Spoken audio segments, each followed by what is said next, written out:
Hey guys and welcome back to my channel. This is part 2 of what if Naruto had venom sealed inside him. Before we begin, don't forget to like, share and subscribe, and also go and support the author, link in description. The invasion of Konoha had begun, as Sound Shinobi allied with Suna Shinobi attacked the Leaf Village with the intention of crushing its people and making sure that nothing remained. However, because of a certain traitorous act made by one Tsuchikin, the Leaf Shinobi were ready for them, and some of the strongest Leaf Shinobi in the village were already countering the attack with their own.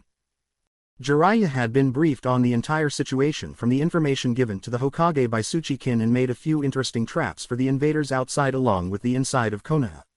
For the outside, Jiraiya had prepared for the waves of Sound Shinobi coming into the village to overpower their foes with sheer numbers, and the explosive seals placed where the Sound Shinobi were heading soon after deployment were soon destroyed with only bloody clumps remaining.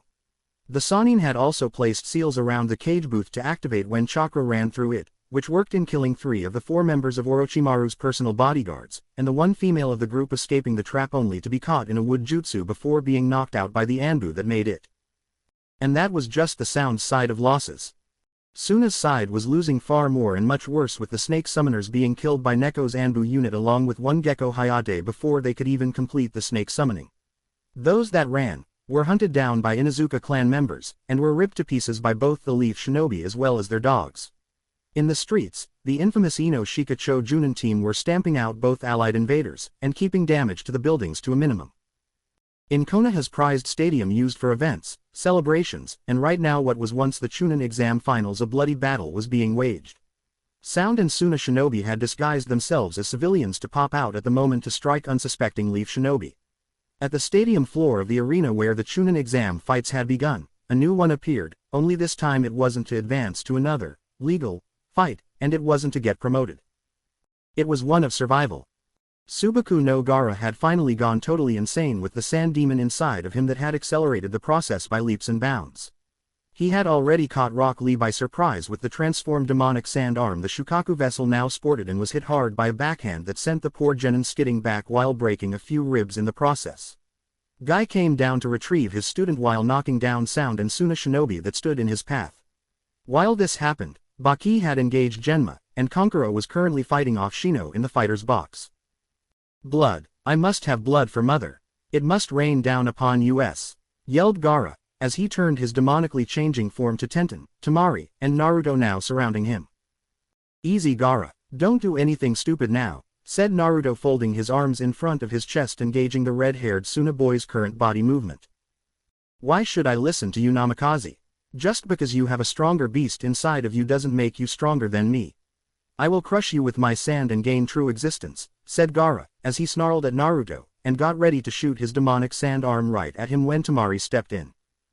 "Gaara, stop. Don't you see we're being used? We can fix your seal, to take away the insanity, and you can finally sleep without being destroyed from the inside by the demon our bastard father placed in you. Isn't that what you want, Gaara? To have some kind of normalcy?" said Temari, as she knew Gaara was in constant agony because of their ever-power-hungry father, and becoming Suna's prized weapon instead of being a person. "I don't care what happens to me, Temari. All I want is to kill the strongest of opponents in order to prove my existence to the world, and there is not a shinobi among the Leaf that is going to stand in my way," said Gaara, as he aimed his clawed hand at her, and struck out with all his insane fury. While Gaara's demonic hand was quick, Naruto's was quicker, and so was his skill with pulling people out of harm's way with his webbing. Infuriated, Gaara went after the next girl in his line of sight, that was Tenten, and the process repeated itself like it had with Temari and Naruto, preventing her from becoming a splatter on the nearby wall. This caused Gaara to become further enraged by his desire, as well as Shukaku's, to taste the blood of a Leaf Shinobi, and called upon more of the Sand Demon's influence to further help cause immense bloodbath. "Well, that was unfortunate. We need to get him away from the stadium, or at the very least get him to go crazy on our own enemies," thought Naruto, as he knew that Gaara's instability at the moment could work in the Leaf's favor if it could be directed at the enemy and push them back. "What are we going to do, Naruto-kun?" said Tenten, who got a glare from Temari that was behind the other blonde's head, and the weapons girl stuck her tongue out in defiance since she wasn't about to let some girl from Suna have him without a fight. "We need to direct Gaara's warpath towards Sound and Suna forces, since he'll take out anyone around him. And we think we have the ideal target," said Naruto, pointing up towards the cage box where the old Hokage was battling his former student, who had disguised himself as the Cage, and though the old fire shadow holding his own at this moment in time, would not last much longer because of his old age. "You want him to go up there," said Temari, as she saw the battle between the two, and wondered what had happened to her father. Not that she hoped her father was alive. Gaara holds no love for his father and even less for anyone that takes the pleasure of killing him before anyone else, said Naruto, as he sees Gaara was currently trying to go after Guy, who was holding Lee, and trying to get away from them while knocking any enemy shinobi in his way towards the psycho red head. "The enemy of my enemy is my friend," said Tenten, as she felt this was something similar, but different all the same, and saw Gaara turn to face them. "Yep, hey Gaara, you want to prove your existence, right?" said Naruto, as he got the attention of the boy in question, and Gaara looked at him with insanity-filled eyes. "What of it, Namikaze? Are you trying to help me prove my existence?" said Gaara, as he was feeling a new wave of bloodlust run through his body, and it was aimed at the spider symbol wearing shinobi. "As tempting as that may be, the answer is no, and have an even better victim, we mean stronger opponent for you that will help prove your existence if you agree to fight him," said Naruto, as he saw the boy's eyes go wide, and the hunger for a strong opponent was growing exponentially. "Who?" said Gaara, as he knew the Namikaze in front of him was strong, but someone even stronger was better, and if Naruto was willing to point him in the right direction, well, perhaps he could let the fox vessel be spared this one time. "The one that killed your father actually. Orochimaru of the Sannin is up there fighting the Leaf Hokage and holding his own against the old man. Surely a cage-level opponent is worthy of you, and the blood your mother wants," said Naruto, as he played on the fact that the stronger the opponent, the greater the desire to act on the bloodlust formed from it, and right now the thought of killing a Sannin was something Gaara just couldn't pass up. Not in his current state of mind anyway. Gaara didn't respond, as he turned his half-demonic face towards the cage booth, and saw the battle raging up there between the two before he jumped high into the air towards the battle. The thought of fighting the Sannin had always been in Gaara's mind, as he had seen the man more than once on a visit to Sound, and knew that eventually the two of them would do battle. "Do you think that was wise, Naruto-kun?" said Temari, as she got a glare from Tenten, and the blonde Suna girl stuck her tongue out like the weapon-using girl did before. "Gaara was molded to be a living weapon, and while we hate to use him like that, it helps when fighting an enemy like Orochimaru, and when it's over we can fix your brother's seal," said Naruto, as he knew that the old man could hold off Orochimaru only for so long, and a little interference from a bloodlust-filled demon vessel was something that could tip the balance in the old Hokage's favor. "As much as I hate to admit it, he's right," thought Temari before she felt Naruto wrap his arm around her while Tenten put her arms around him with both girls' death glaring the other. "Women," thought Naruto, as he sensed their death glares aimed at each other, and shot a web line at the Hokage booth before swinging towards the battle. As Naruto did this, Sasuke was fuming at being pinned down by enemy shinobi, and not being able to fight much stronger opponents like the one Gaara was heading to right now. It was infuriating to the Uchiha that he could not be in the Chunin exams, and even more that the dead last was able to in his place with powers that Sasuke did not possess. Sasuke felt he should have that power, not Naruto, regardless of his clan name, as it was the belief of the last Uchiha that such powers were wasted on someone like Naruto, and should be put to better use to someone like him in order to kill his older brother. Sasuke swore he would get Naruto's power to make as his own, and an Uchiha always got what he wanted with anyone that stood in his way dying a horrible death. Cage booth. Orochimaru was livid, as his ingenious plan to kill the third Hokage was being ruined before his very eyes, and right now the situation was becoming more infuriating by the second. His bodyguards were either dead or captured, his snake summoning he planned for the Suna teams outside of the village had been decimated, those in the stadium were being crushed, and the Hokage standing right in front of him was not dying so easily. With no prison to hold them in, Orochimaru was fighting a battle that he should have been winning from the start, and was unable to use his trump card in summoning the previous three Hokages to do his bidding. Though he could still try if the opportunity presented itself. "It seems your plan failed by failure of a former student. To think that the dead last of your team would be stronger than you and you would be the second to him," said the Hokage, taunting the Sannin before him, knowing it would burn up the man's blood. "Jiraiya is a perverted fool, Sarutobi. Thinking more about getting into a woman's pants than being a shinobi, and if you were smart you would have kicked him to the curb to focus more on me to make me strong enough to be the true Yondaime of Konoha," said Orochimaru, as he had hated the blonde-haired fool for taking what was rightfully his, and had every intention of making the Leaf pay for the loss of power the title of Hokage would have granted him. "Perverted, yes, a fool, sometimes, but not always. However, he is more than qualified to be a shinobi of the Leaf than you are, and even if I were to die here I know the leaf will live through others that hold the will of fire, said the Hokage, as he had been able to keep his former student on even ground so far, and the third suspected it was because of the barrier falling that he even lasted this long with whatever it was that his traitorous student had planned for him. How very touching. It makes me want to puke out what is left of my morality right in front of you, said Orochimaru sneering at the old man, and would have attacked had it not been for the interruption of one Subaku no Gaara. Orochimaru of the Sannin, I will kill you, and prove my existence to the world through your death, said Gaara, as he moved to attack the surprised Sannin, and nearly got the man had it not been for the reflexes the cage-level shinobi possessed. You fool, attack the Konoha shinobi down there below us and your existence will be acknowledged for all time, said Orochimaru, who was trying to get away from the red-haired demon vessel and make sure he wasn't blind-sighted by Sarutobi. Why kill them, when I can kill you, and prove how strong I am in front of everyone, said Gaara, as he launched Sand Shuriken at the Sannin, and when that didn't work tried to use the demonic sand arm he possessed to strike long range.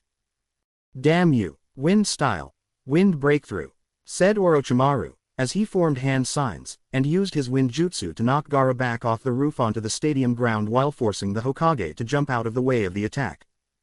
It caused the distraction the Sannin needed to perform his forbidden jutsu needed to tip the balance in his favor. No sooner had he started though, did Naruto land some 15 feet away with Tenten and Temari by his side ready to fight him.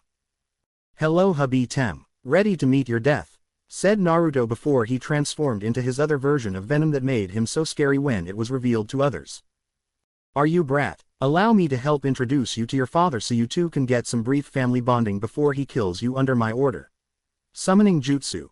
Pure world resurrection, said Orochimaru, going for the one dead Hokage that none of the people here could beat and would be his ticket to victory. No, Naruto, you must cancel out his forbidden jutsu, said the Hokage, as he didn't have the strength needed to cancel it, but knew that Naruto did, and the boy needed to do it now. He's too late Sarutobi, it's already started, and soon all of you will know true defeat at my hands by using your precious successor as my weapon, said Orochimaru, as he let himself grin a truly evil grin, and saw the large coffin with the kanji for 4 written on it before it stopped rising. Time to see if my father was as skilled with seals as Ero Sennin said he was, thought Naruto, as the coffin lid fell revealing his old man, and the body looking pretty well preserved at this point with the man's face looking like he was half asleep before walking out of the coffin to see his son. Sarutobi, you old monkey, did the hubby Tem do what I think he did, and summon me back to the land of the living? Said the Yondaime, as he looked at the aged man, who had a few tick marks on his forehead, and wondered if he could possibly kill a dead man. Yes, but do you have to call me, old monkey?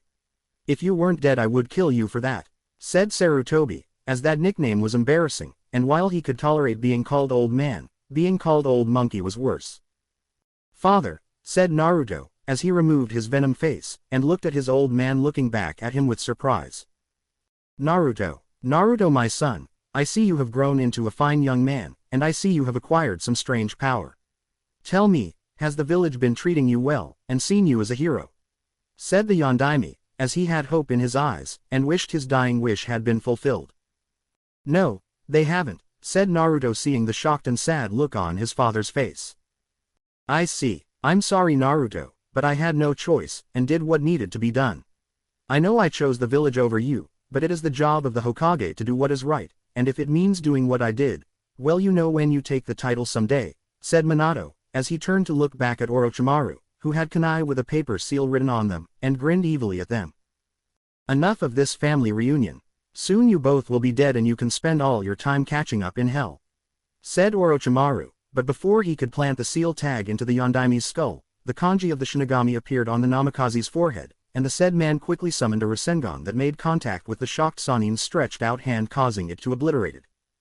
Surprised, you should have done your research on how I died exactly Orochimaru, and that when one gives their soul to the Shinigami you are bound to him for all eternity, said Minato, as he grinned at the currently wailing in pain Orochimaru, and before the Sannin could jump to freedom, he was pulled down by Naruto's web line onto the roof floor.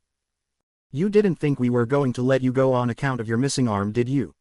Said Naruto, as he shot another web line to the Sannin's remaining hand to stop him from using any one-handed jutsus, and the lovely ladies beside the younger Namikaze hand their feet on his back with their weapons drawn.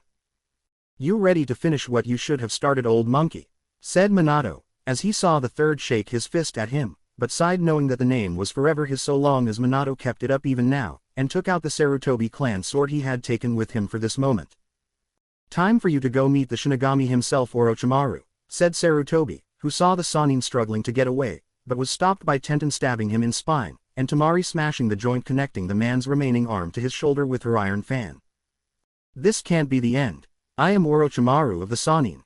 I am a god compared to all other beings on this earth," thought Orochimaru, as he tried to get away once more, and found it increasingly difficult with his injuries. "Time to die, my disloyal student," said Sarutobi, as he pierced Orochimaru's skull with his sword, and pulled it out to wipe the blood off of it. "Well, that was pleasant," said Naruto, as he walked up to them changing into his normal clothing, and looked at his father's form starting to decay with the kanji for Shinigami leaving the former Fire Shadow's forehead. "Man, this really sucks. I only just became summoned here and I have so little time to spend with my forsaken son. What the hell have you been doing while he was growing up, old monkey? Don't tell me you let those councils push you around," said Minato, as his body began to decay faster, and the old Hokage looked a bit guilty. "They threatened to remove me for Danzo if I didn't bend to someone of their demands, but I did what I could despite that, and Jiraiya hasn't exactly been the proper guardian either until recently," said the Sandaime, as he was not going to take all the blame for this, and could easily pin most of it on Jiraiya. "I should have known. Jiraiya never did have a level head since he thought more often than not with the other one between his legs. Well, hopefully you gave the super pervert a good beating son for neglecting you like he did all these years, and made him fully understand that in doing so makes him a total baka," said Minato, who smiled at Naruto, and the boy in return smiled back. "Of course, though I did have help from the many beautiful women that were in the hot springs he was peeping on," said Naruto, seeing the two girls infatuated with him looking at him with raised eyebrows, and the unasked question that was going through their minds was, "What were you doing at the hot springs?" Or the more obvious statement that they wanted to say that was, "I should have been one of the beautiful women beaten up that super pervert to gain Naruto-kun's favor." Among others that were different on all fronts. Take care, Naruto, and find happiness no matter where it may come from. As for you, old monkey, you better take better care of my son, or so help me I'll cut open a hole in the Shinigami's belly to come back to kick your ass myself, said Minato, as he saw more tick marks on Sarutobi's head, and Naruto laughed at the time bomb his father had just created. "I make a mental note of it, but I have a question for you before you die, and I would like an answer. Do you think right before fighting the Kyuubi that you could have, oh I don't know, told me that you used shadow clones to do all that goddamn paperwork?" said the old Hokage, who looked ready to pound the decaying and current sheepish Yondaime before him.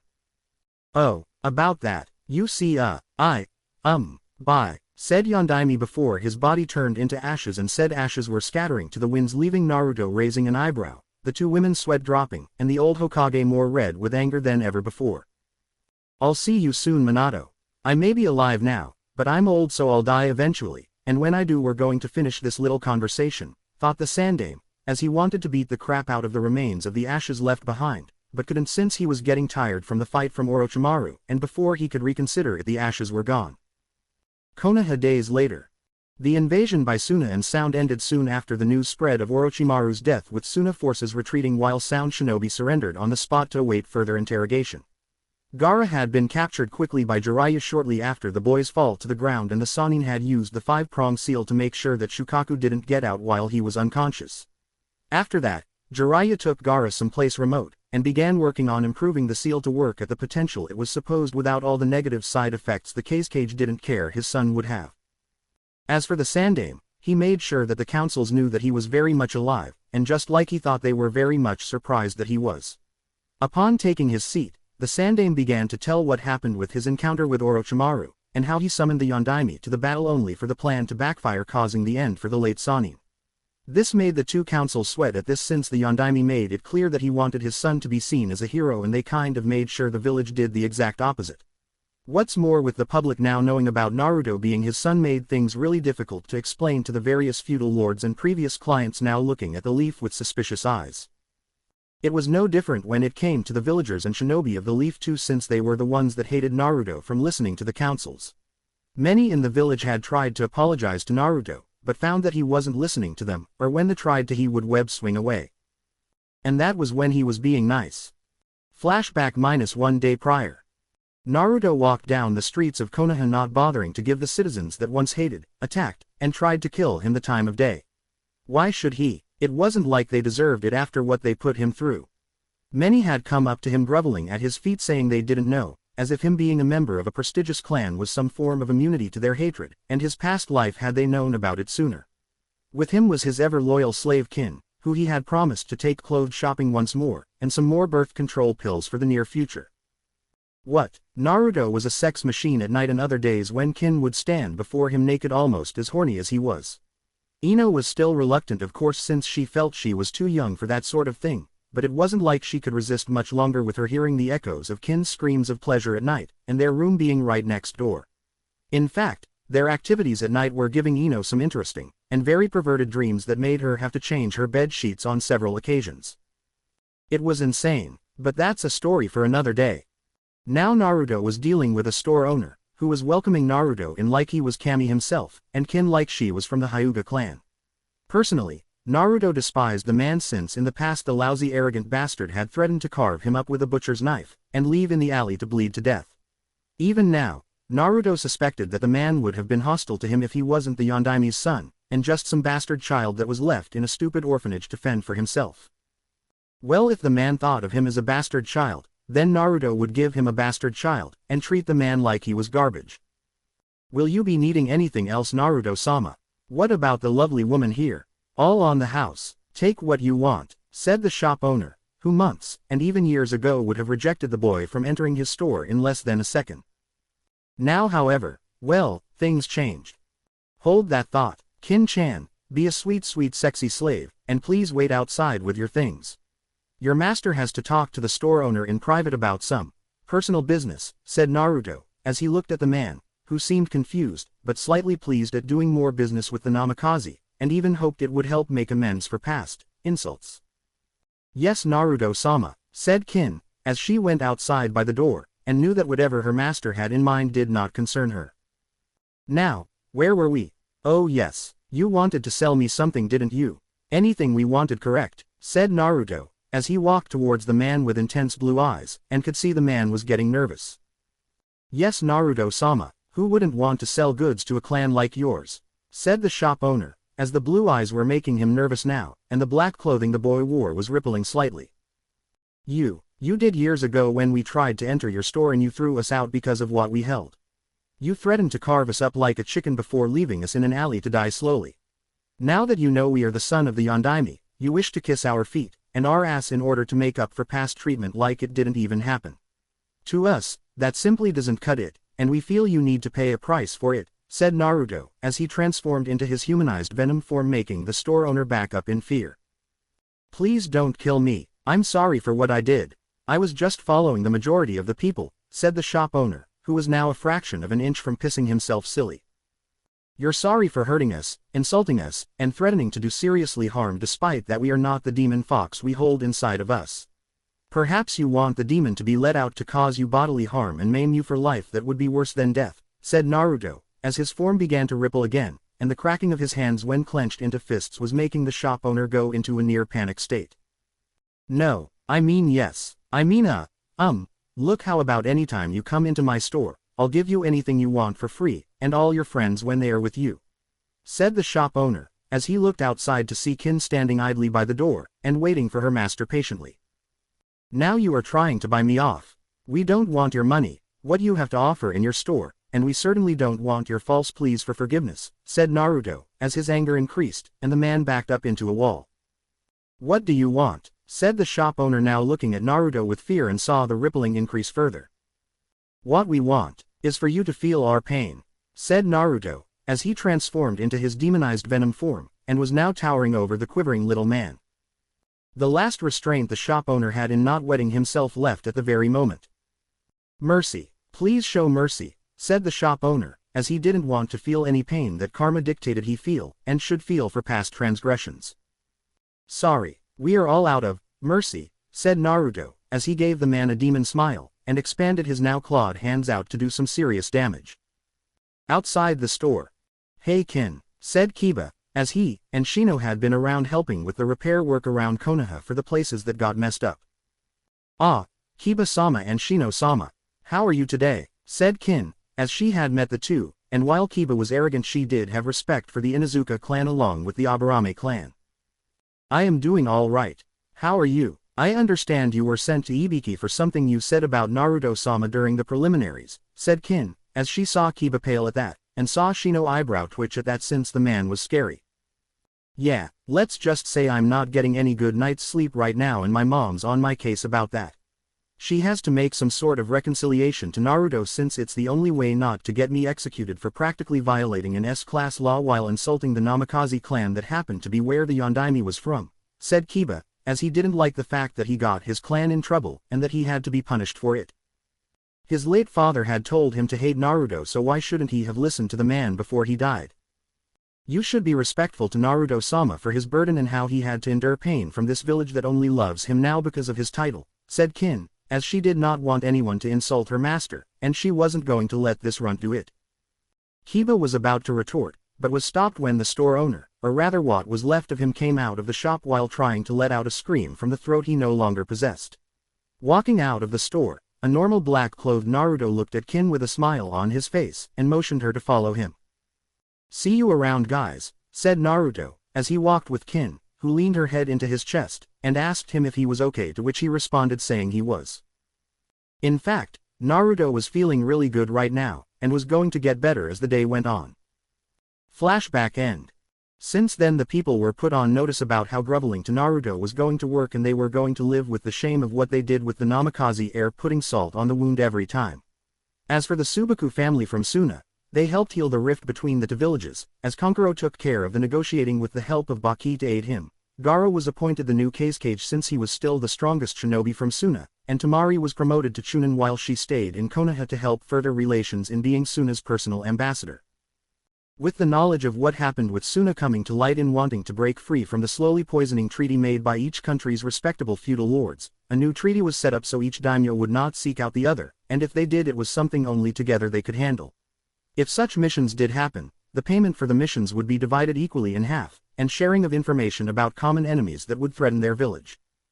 As for the Chunin exams themselves, 2 genin from the Leaf were promoted for their skills during the exam, and the invasion itself in protecting the village from the certain defeat that would befall it had it not been for them.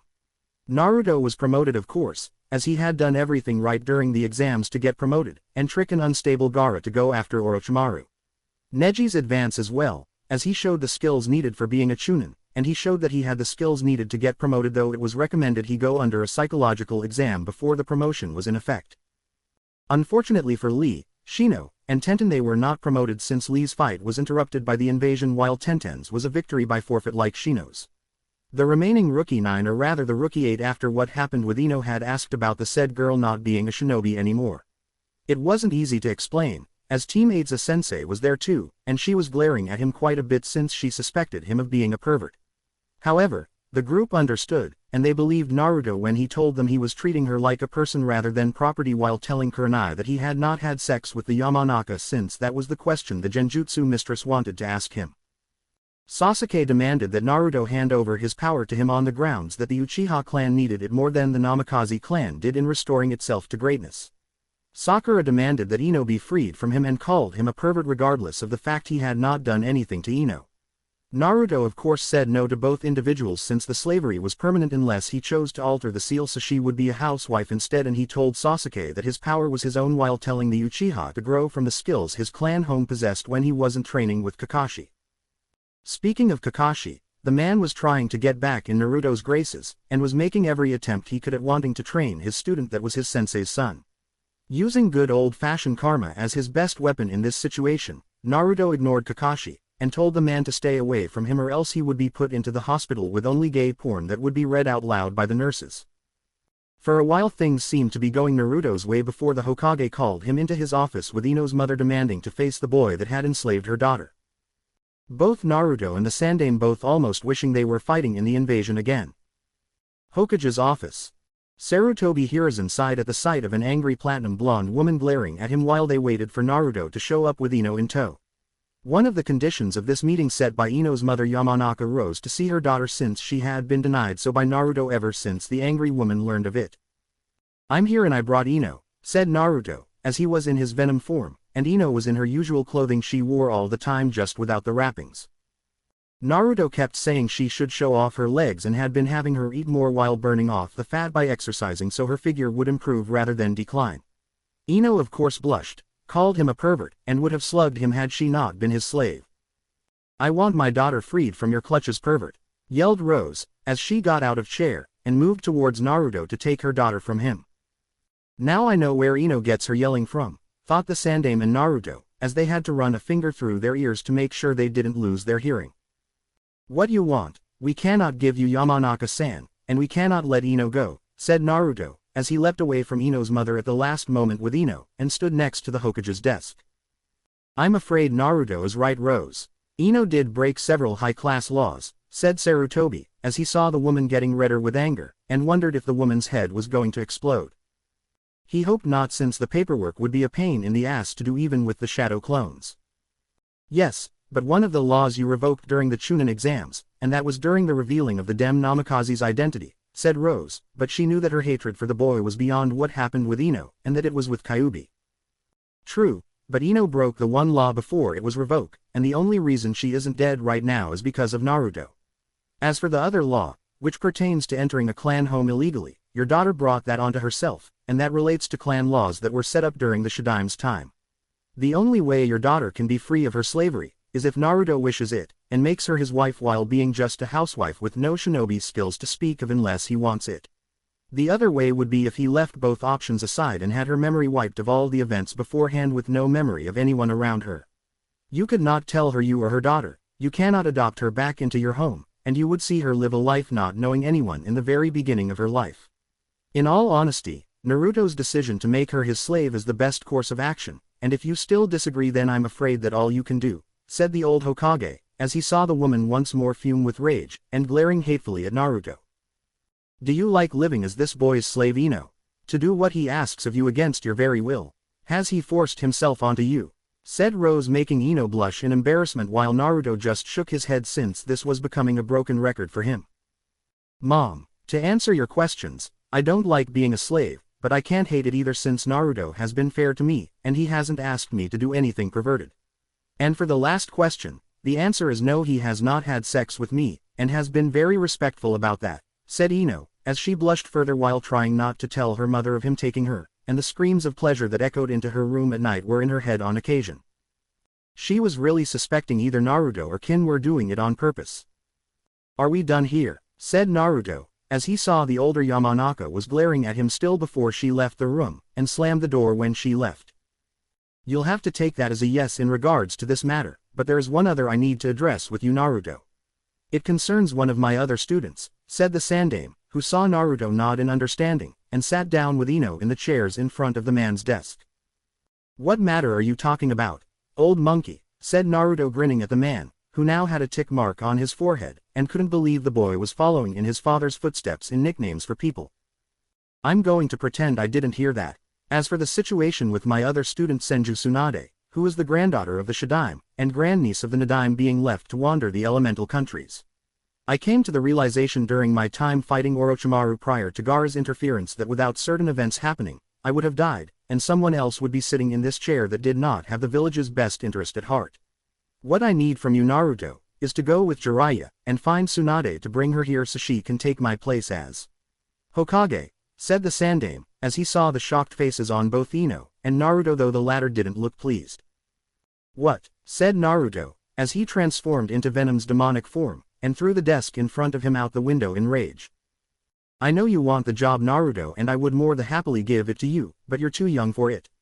I'm getting old, Naruto, as does everyone, and soon I won't be able to defend myself against a Junin if I should encounter one.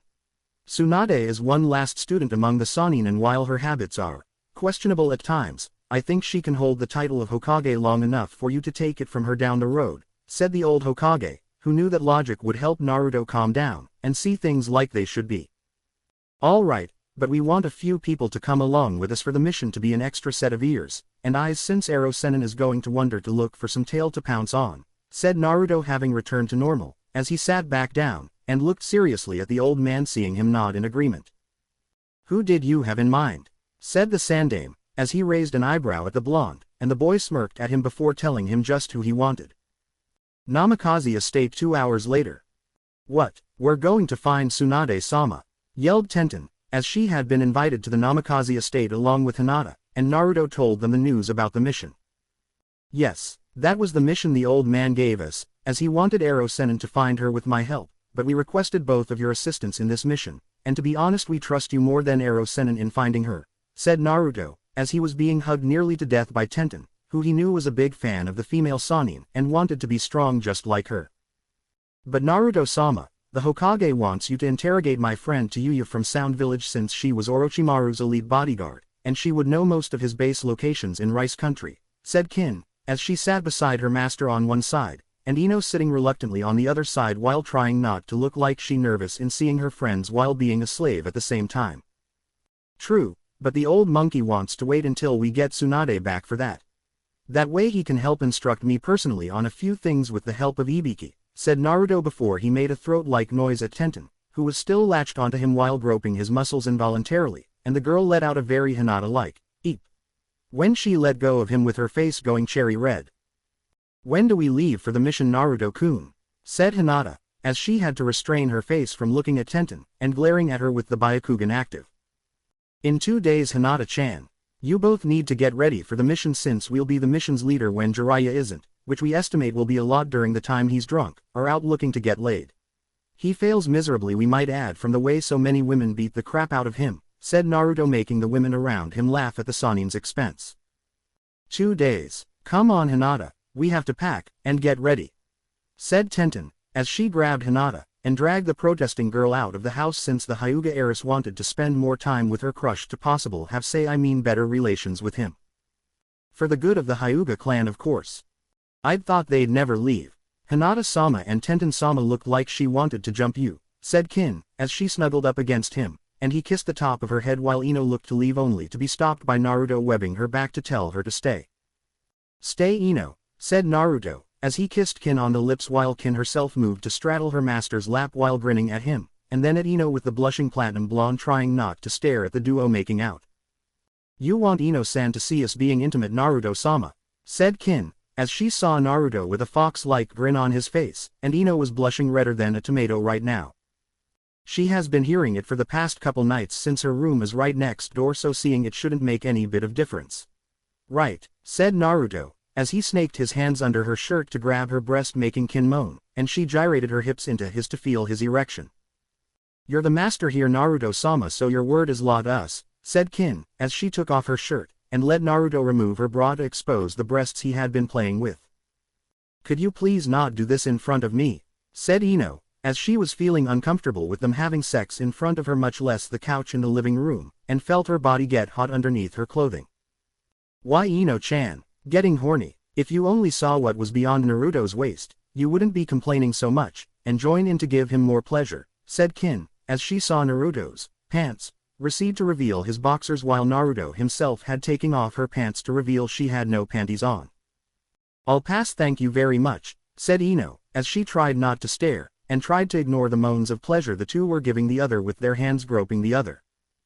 While we respect your decision Ino-chan, it will not help you when we are gone on the mission leaving just you, and Kin-chan alone in this house, said Naruto, as he kissed Kin's neck, and grabbed her right ass cheek fiercely making the former female shinobi arch her back in pleasure that was increased when his hand on her ass cheek with the slave seal on it was wrapped in his chakra sending waves of pleasure through her body. What do you mean by that? Said Ino, as she had come to believe that Naruto would not have sex with her until she was ready, and give it to him willingly. While we're away, Kin-chan is in charge, and if she wished to gain some form of sexual relief with you being her partner, said Naruto, who would have said more, but Kin had taken off his boxers, and began sucking on his hard erection making the man moan out in pleasure. Is he saying what I think he's saying? I don't swing that way, thought Ino, as she looked from Naruto to Kin, and the sucking sound she was making on Naruto's erection being the only sound in the room at the moment with the Namikaze massaging his concubine's dark-haired head. I look forward to seeing how you taste too Ino-chan, said Kin, as she ran her tongue over the tip of Naruto's cock, and then began to massage his balls with her free hand that wasn't already on his erection. But I don't swing that way, said Ino, as she got up from her seat in protest, and blushed further at the implication that she was while seeing her master's erection being pleasured by her sister. You will when Kin-chan gets done with you. Oh Kami, we're going to cum Kin-chan, said Naruto, as he couldn't hold it off any longer, and released his seed into her mouth. Can we discuss this? Said Ino, as she was now getting close to hyperventilating, and seeing the look of pleasure on Naruto's face from having his orgasm wasn't helping either. What's there to discuss? You are Naruto-sama's slave just as I am, and what he declares for us we must do like a good slave should in order to be rewarded. Right, Naruto-sama, said Kin, as she began to clean his erection off, and he looked down at her with a smile on his face. That's right, Kin-chan. Speaking of rewards, get that sexy ass on my lap, and we'll give you yours, said Naruto, as he motioned for Kin to jump into his lap, and jump she did while kissing him when lining up her pussy with cock before descending upon it. I'll never tire of this, Naruto-sama, said Kin, as she moaned out in pleasure at him filling her up, and she began to ride him with Naruto helping her with his hands on her hips. We don't expect you to get tired of it, Kin-chan, said Naruto before he kissed her again with his tongue and making his slave lover moan out in pleasure again. You're both perverts, said Ino, as she wanted to leave, but Naruto had ordered her to stay, and if she left it would mean punishment of Naruto's choice for disobeying him. And soon you will be too, along with Hinata-chan, Temari-chan, Ten-chan, and Anko-chan, though we sense she's a pervert already, said Naruto, as he saw Ino's face go red with anger, embarrassment, and the knowledge that Naruto was planning to turn a lot of female shinobi her around her age into perverts like them. If I weren't your slave I would hit you right now, said Ino, as she felt powerless in not leaving, and even more with her own body since it was really getting frustrated with her right now. My Naruto-sama, it seems like Ino-chan is threatening you right now, and wishes to hit you for fucking your lovely slave. I think she needs to be disciplined, said Kin, as she was gasping, and panting from riding her master with Naruto thrusting up to meet her when she went up. I don't like where this is going, thought Ino, as she was really thinking of running right now, and hoped to make it to the door. We agree, Kin-chan, so as punishment, you can do what you see fit to punish her while we are gone in finding Tsunade, and the only stipulation is not taking her virginity, said Naruto, as he began to increase the pace, and Kin was doing the same with both getting close to coming. Now Ino decided to run. Or rather, she tried to had not Naruto's right hand became covered in black, and shot webbing at her waist before pulling her back with Ino's butt hitting floor. Naruto-sama, I'm coming, said Kin, as she was getting close to her climax, and Naruto wasn't far off from his own. As to Kin-chan, said Naruto, as he sped up his pace, and made Kin have her orgasm before he did with both letting out a screams of pleasure at their release of sex juices. They are sex crazy, thought Ino, as she tried to move again only for Naruto's right hand to shoot another batch of webbing around her pink skirt to reveal she was wearing black panties, and she let out a shriek at being exposed like that. Such naughty undergarments for one such as you, Ino-chan. Maybe we should web those off of you before we let you walk out among the village populace. What do you think, Kin-chan? Said Naruto, as her held Kin close to him, and stroked his slave's long hair with gentle affection. If it were up to me, I would leave her with only them on while you're gone, and make her wear them until they were too dirty to have on. Then I'd have her walk around naked doing chores, then I'd do all sorts of sexual things to her that would make her scream out in pleasure, and have her wait you upon your return to ravish all to your heart's content, Naruto-sama, said Kin, as she looked over at Kin's position, and had a gleam in her eyes that Ino didn't like. That's so naughty, Kin-chan. Then again, you will be lonely without us and you will need someone to find comfort in while we are away that resides in this home, said Naruto, as he knew that Ino had been very rebellious in regards to being a slave in the beginning, and had even protested his orders in doing some chore around the house. He had tolerated it because of Ino's defiant nature, but during the approaching time of the Chunin exam finals, Naruto had run out of patience with her "I'm not doing some lousy chore that is not ladylike" attitude, and had Kin take care of it while he went to compete in the finals. When Naruto got back after the invasion was officially over, Ino was tied up, her mouth gagged, had a sore cherry red-colored ass up in the air for all that entered the room she was in to see, an equally red tear-covered face filled with embarrassment to match, and a very solid understanding that disobeying Naruto's orders too many times was not a good thing. Though from time to time Ino still felt the need to resist. Maybe I should have said something to Mom, thought Ino, as she was nervous now in being alone with Kin while Naruto was gone, and was now wishing for him to stay. Oh, thank you, Naruto-sama, said Kin, as she kissed him deeply, and felt he was still inside her with his erection still hard like it was when he first entered her. Up for another round, said Naruto, as he saw Kin looking at him lustfully, and nodded to him that she was. For you, always, said Kin, as she squealed in delight when he picked her up, flipped her around so her back was to his chest, and began to thrust into her at a commanding pace with Ino watching while stuck to the floor from the webbing. "Hent eep," said Ino, as her choice of words was cut off by Naruto webbing her mouth to prevent her from talking, and all the Yamanaka could do was watch the two go at it like rabbits on speed. 2 days later, West Gate. "All set," said Jiraiya, as the group traveling with him was ready, and the Sannin had to use all his willpower to not giggle perversely at the potential before him that would help with his research in his next book. "Ready to go, Ero Sennin, unless you want to suspend the mission after we put you in the hospital for having perverted thoughts," said Naruto, as he had told the two girls with him that the man was a self-proclaimed super pervert, and to be careful of him at all times. "Don't call me that, I have a reputation to uphold with a lot of influential people you know," said Jiraiya, who was met with a scoff from his student, and glares from the girls. "With who? The 50-year-old perverted virgins of the elemental countries," said Naruto, as he saw the man face fault, and shake his hand warningly at the Namikaze when he got back up. "One of these days, Naruto, you're going to get it, and not even your acrobatics will save you from my wrath," said Jiraiya before turning around to leave Konoha with the 3 young shinobi behind him. "Be safe, Naruto-sama," said Kin, as she had Ino beside her waving off their master, and wanted to make sure he knew they cared. "We will, Kin-chan. Ino-chan, you better behave while we're gone, or else Kin will have to discipline you," said Naruto, as he had been in a good mood after the loving making the boy had with Kin that day, and decided to give Ino one more chance to shape up in following the rules of a slave before he enforced martial law on her. Even now the term Naruto used would send a shiver down Ino's spine. Or was that the cold breeze that the wind that was traveling up her exposed legs? "I will, Naruto-sama," said Ino, as she had felt uneasy about being around her friends while being classified as a slave, and found the questions a bit invading into her new life. Even more so when Kiba perversely asked if Naruto had popped her cherry yet, which got him beat up by that crazy special Junin named Mitarashi Anko, and sent the poor Inuzuka to the hospital with snake bites in rather unpleasant place on a male body. Ino had been grateful for the woman, who despite being a bit psychotic was against the male perversion of things, and was a good friend to talk to. Until Anko asked the question that Kiba got beat up for, which made Ino believe that the special Junin was a female pervert, and hoped that the torture expert didn't like Naruto.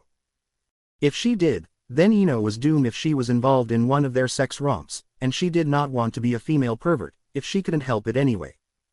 "Remember, Ino-chan, as long as Naruto-sama is gone, I'm in charge, and I have a strong feeling we are going to have lots of fun together, and more," said Kin, as she saw their sex god of a master head out on his mission, and gave Ino a nice slap on the ass before rubbing the cheek with the slave seal on it.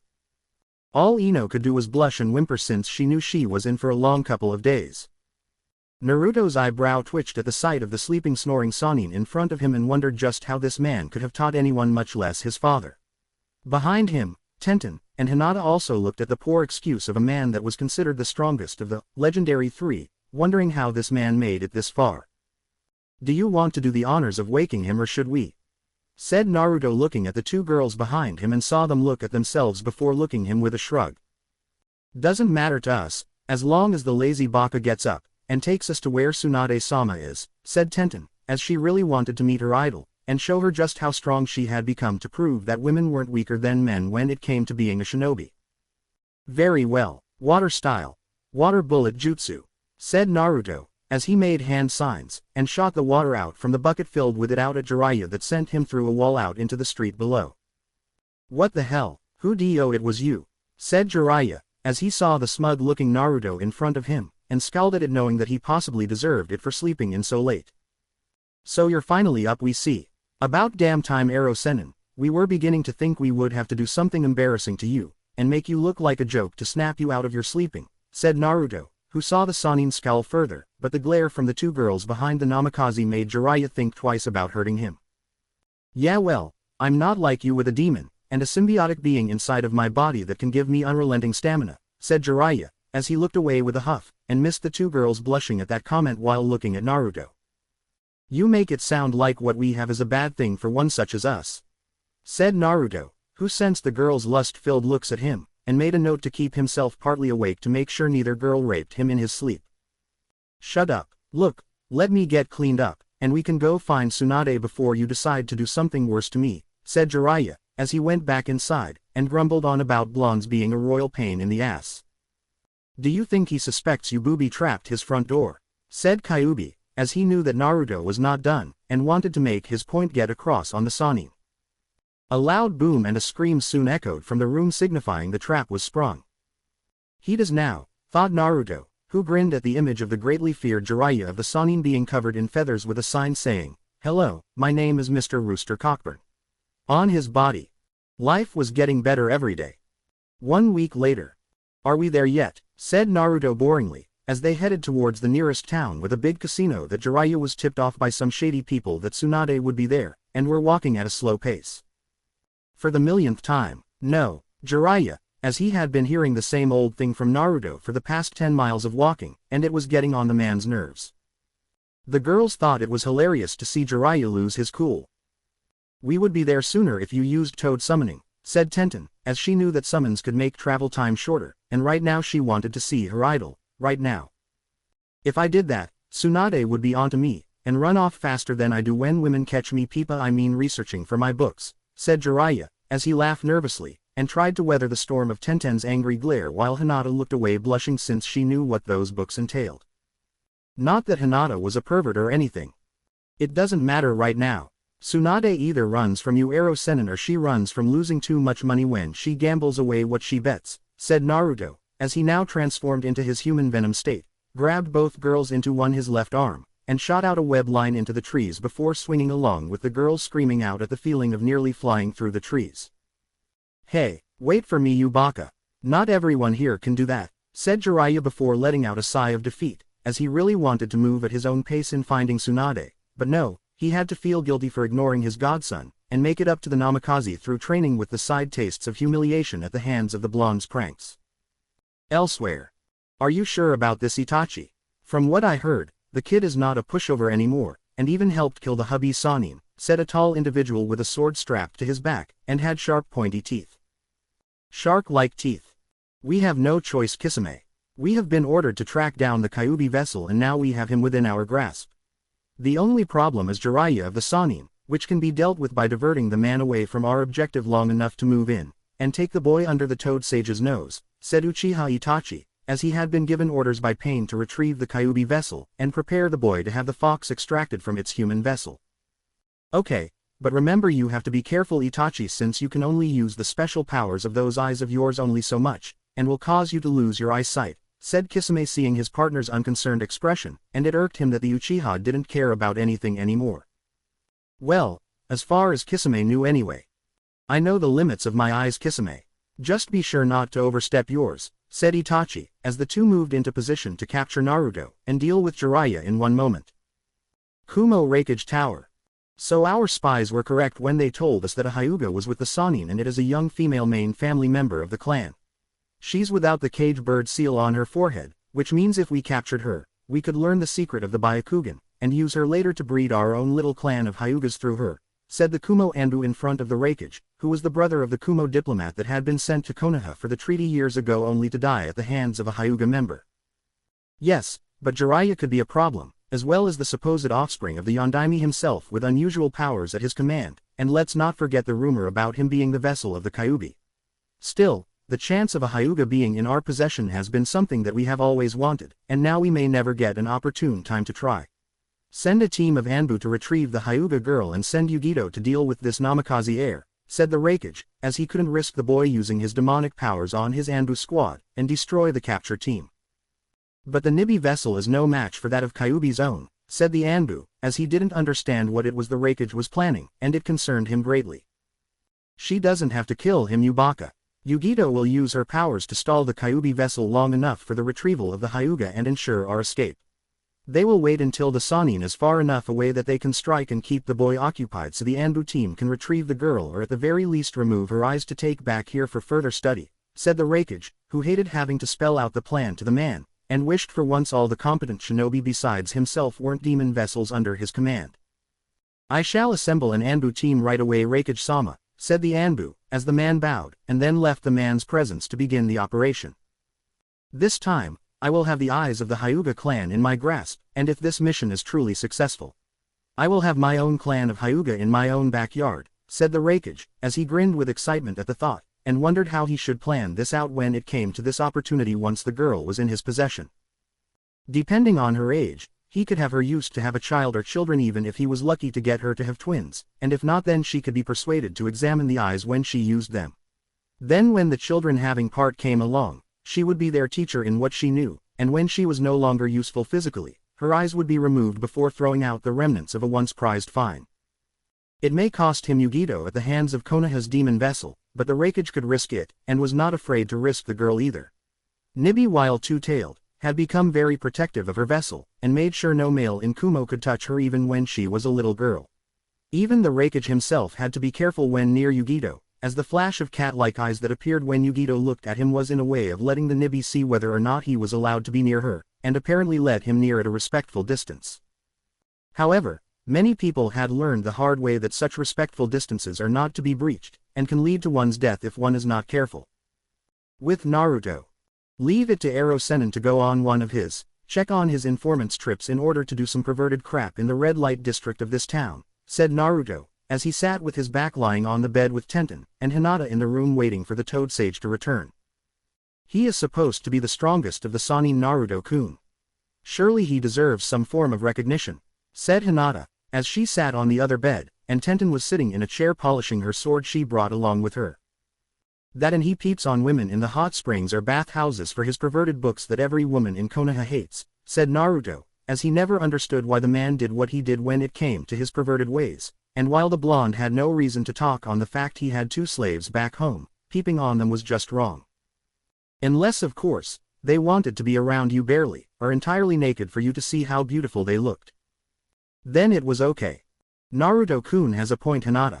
I know for a fact that Tsunade would beat the bones of any man around her that was a pervert into dust, and since her teammate is apparently a super pervert, well, I have a feeling the man is going to get beat up real soon, said Tenten, as she saw Hinata scowl at her for making the Hyuga look bad, and gain her Naruto's favor. Do you want to possess Naruto and tell them that he can be with both of them to help revive his clan, or should I? Said Kyuubi, as he sensed the brewing catfight that was to come, and wasn't sure if Naruto should interfere to defuse it, or be the referee. Decisions. Nah, chances are, Naruto will do something that allows him to get them both without the catfight, and then later on he can be the referee in their catfight if he asks them to be in one, said Venom, as he along with Kyuubi grinned like perverts and waited to see what happened next. You know, Naruto-kun, a thought has occurred to me, and it's quite a brain buster, said Tenten, as she put away her sword, and walked over to Naruto's bed with a sway in her hips while Hinata eyed her with a death glare. You better not be thinking of doing what I think you're thinking of doing with my Naruto-kun, thought Hinata, as she eyed the weapons girl, and saw the smirk on Tenten's face aimed at her, making inner Hinata bounce off the walls. Oh, what is that, Ten-chan? Said Naruto, as he looked up at Tenten now sitting on the edge of the bed near him, and saw her looking at him with a very happy look on her face. Or was it a face of seduction? That Jiraiya isn't here, that we are, in this room, and all alone with no form of adult-like supervision while we ourselves are technically adults, meaning that we can do adult-like things, said Tenten mischievously, as she ran a finger over Naruto's shirt, and felt his muscles underneath it that made her body tingle with excitement. Well, that is indeed a good point, Ten-chan, said Naruto, as he had smelled the scent of honey coming off of Tenten, and to a degree from Hinata since she had been eyeing him for quite some time. He smelled it on Kin a lot when he was home, and recently when she saw the two of them going at it before he left on this mission. Now the real question now is, what kind of adult things can we do for the many hours we have together? Said Tenten, as she moved onto the bed, and straddled Naruto's waist before leaning down to kiss him. Or rather, she would have, if one Hyuga Hinata not tackled her, and knocked all 3 of them off the bed. Okay, this wasn't how we pictured it, but this isn't half bad, said Naruto, as he was between each girl with their busts against his face, and each girl glaring at each other in their tangled position. You're not doing that with him so long as I'm here, Tenten, said Hinata, as she was not going to sit by and watch this tramp get to Naruto first. Aside from him having Kin and possibly Ino on such a level, the only one that Hinata intended Naruto to be intimate with was her. Then leave, said Tenten, as she wished she could reach for one of her weapons, but the entanglement she was in prevented it, and she noticed the same for Hinata when it came to one of her hands. A hand that was along Naruto's back near the waist. Buns of steel, I knew it, I've wanted to do this for a long while. I just hope Naruto-kun doesn't say anything, thought Hinata, as her hand that was ever so innocently placed there was now gently feeling around Naruto buttock, and her inner pervert that was in her Hinata was making a map of his muscled ass from what she could feel with the roaming hand from outer Hinata. "You're one to talk, you little ass grabber," said Tenten angrily, as she saw what Hinata was doing, and wanted to do that herself. "Just not with Hinata around. Oh, like I haven't seen the way you want to ride him like a horse, and polish his sword, you feminist bitch," said Hinata, as she felt more bold than ever, and was not about to let this girl take her boy away. "Girls," said Naruto, as he saw the two were ready to get in the other's face, and not in the way he would like it to be done. "Hyuga snob," said Tenten, as she could almost move one of her hands to reach for a kunai, and get this clan-empowered girl away from Naruto. "Weapons junkie," said Hinata, as she saw Tenten bristle at that, and was now really trying to move her hand to the weapons pouch at her leg. "Fate worshipper," said Tenten, as she was now breathing angrily at Hinata, and Hinata doing the same. "Girls," said Naruto, as he didn't want them literally fighting over him, and would prefer to prevent a serious bloodbath. "Tomboy whore," said Hinata, as she was less than an inch from Tenten's face, and each had eyes of bloodlust in them. "Stalking slut," said Tenten, as she finally got her hand free, and moved it to her weapons pouch. "Girls," yelled Naruto, as he was tired of their name-calling, and their mere moments away from killing each other. "What?" yelled the two back at him, but any response that Naruto originally had was interrupted by a knock at the door, and somehow breaking the magical spell that held that moment together. We need to get the door," said Naruto, as he flexed his form with acrobatic skills that were unnatural to many to get out of, and leapt to the door before shooting the two girls an apologetic look. Had they not been angry at each other along with the knocking at the door, Naruto would have pounced on the opportunity, and made sure both girls enjoyed their time with him. After opening the door, Naruto came face to face with two individuals that were wearing straw hats, and black cloaks with red clouds on them. The one on the right was taller with blue skin and carrying a sword, while the other had black hair with black eyes that almost reminded Naruto of Sasuke.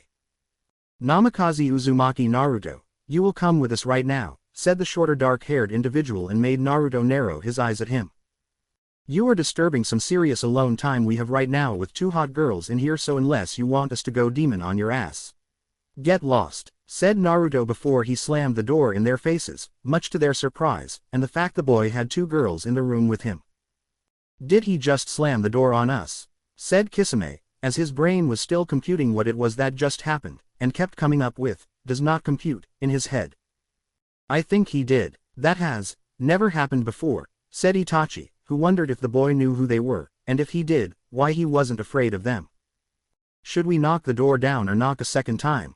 said Kisame, as he knew that Itachi was the brains of the duo in this team, and it was his call. "Let's knock. If we make too noise it will draw attention to us and will draw Jiraiya here as well.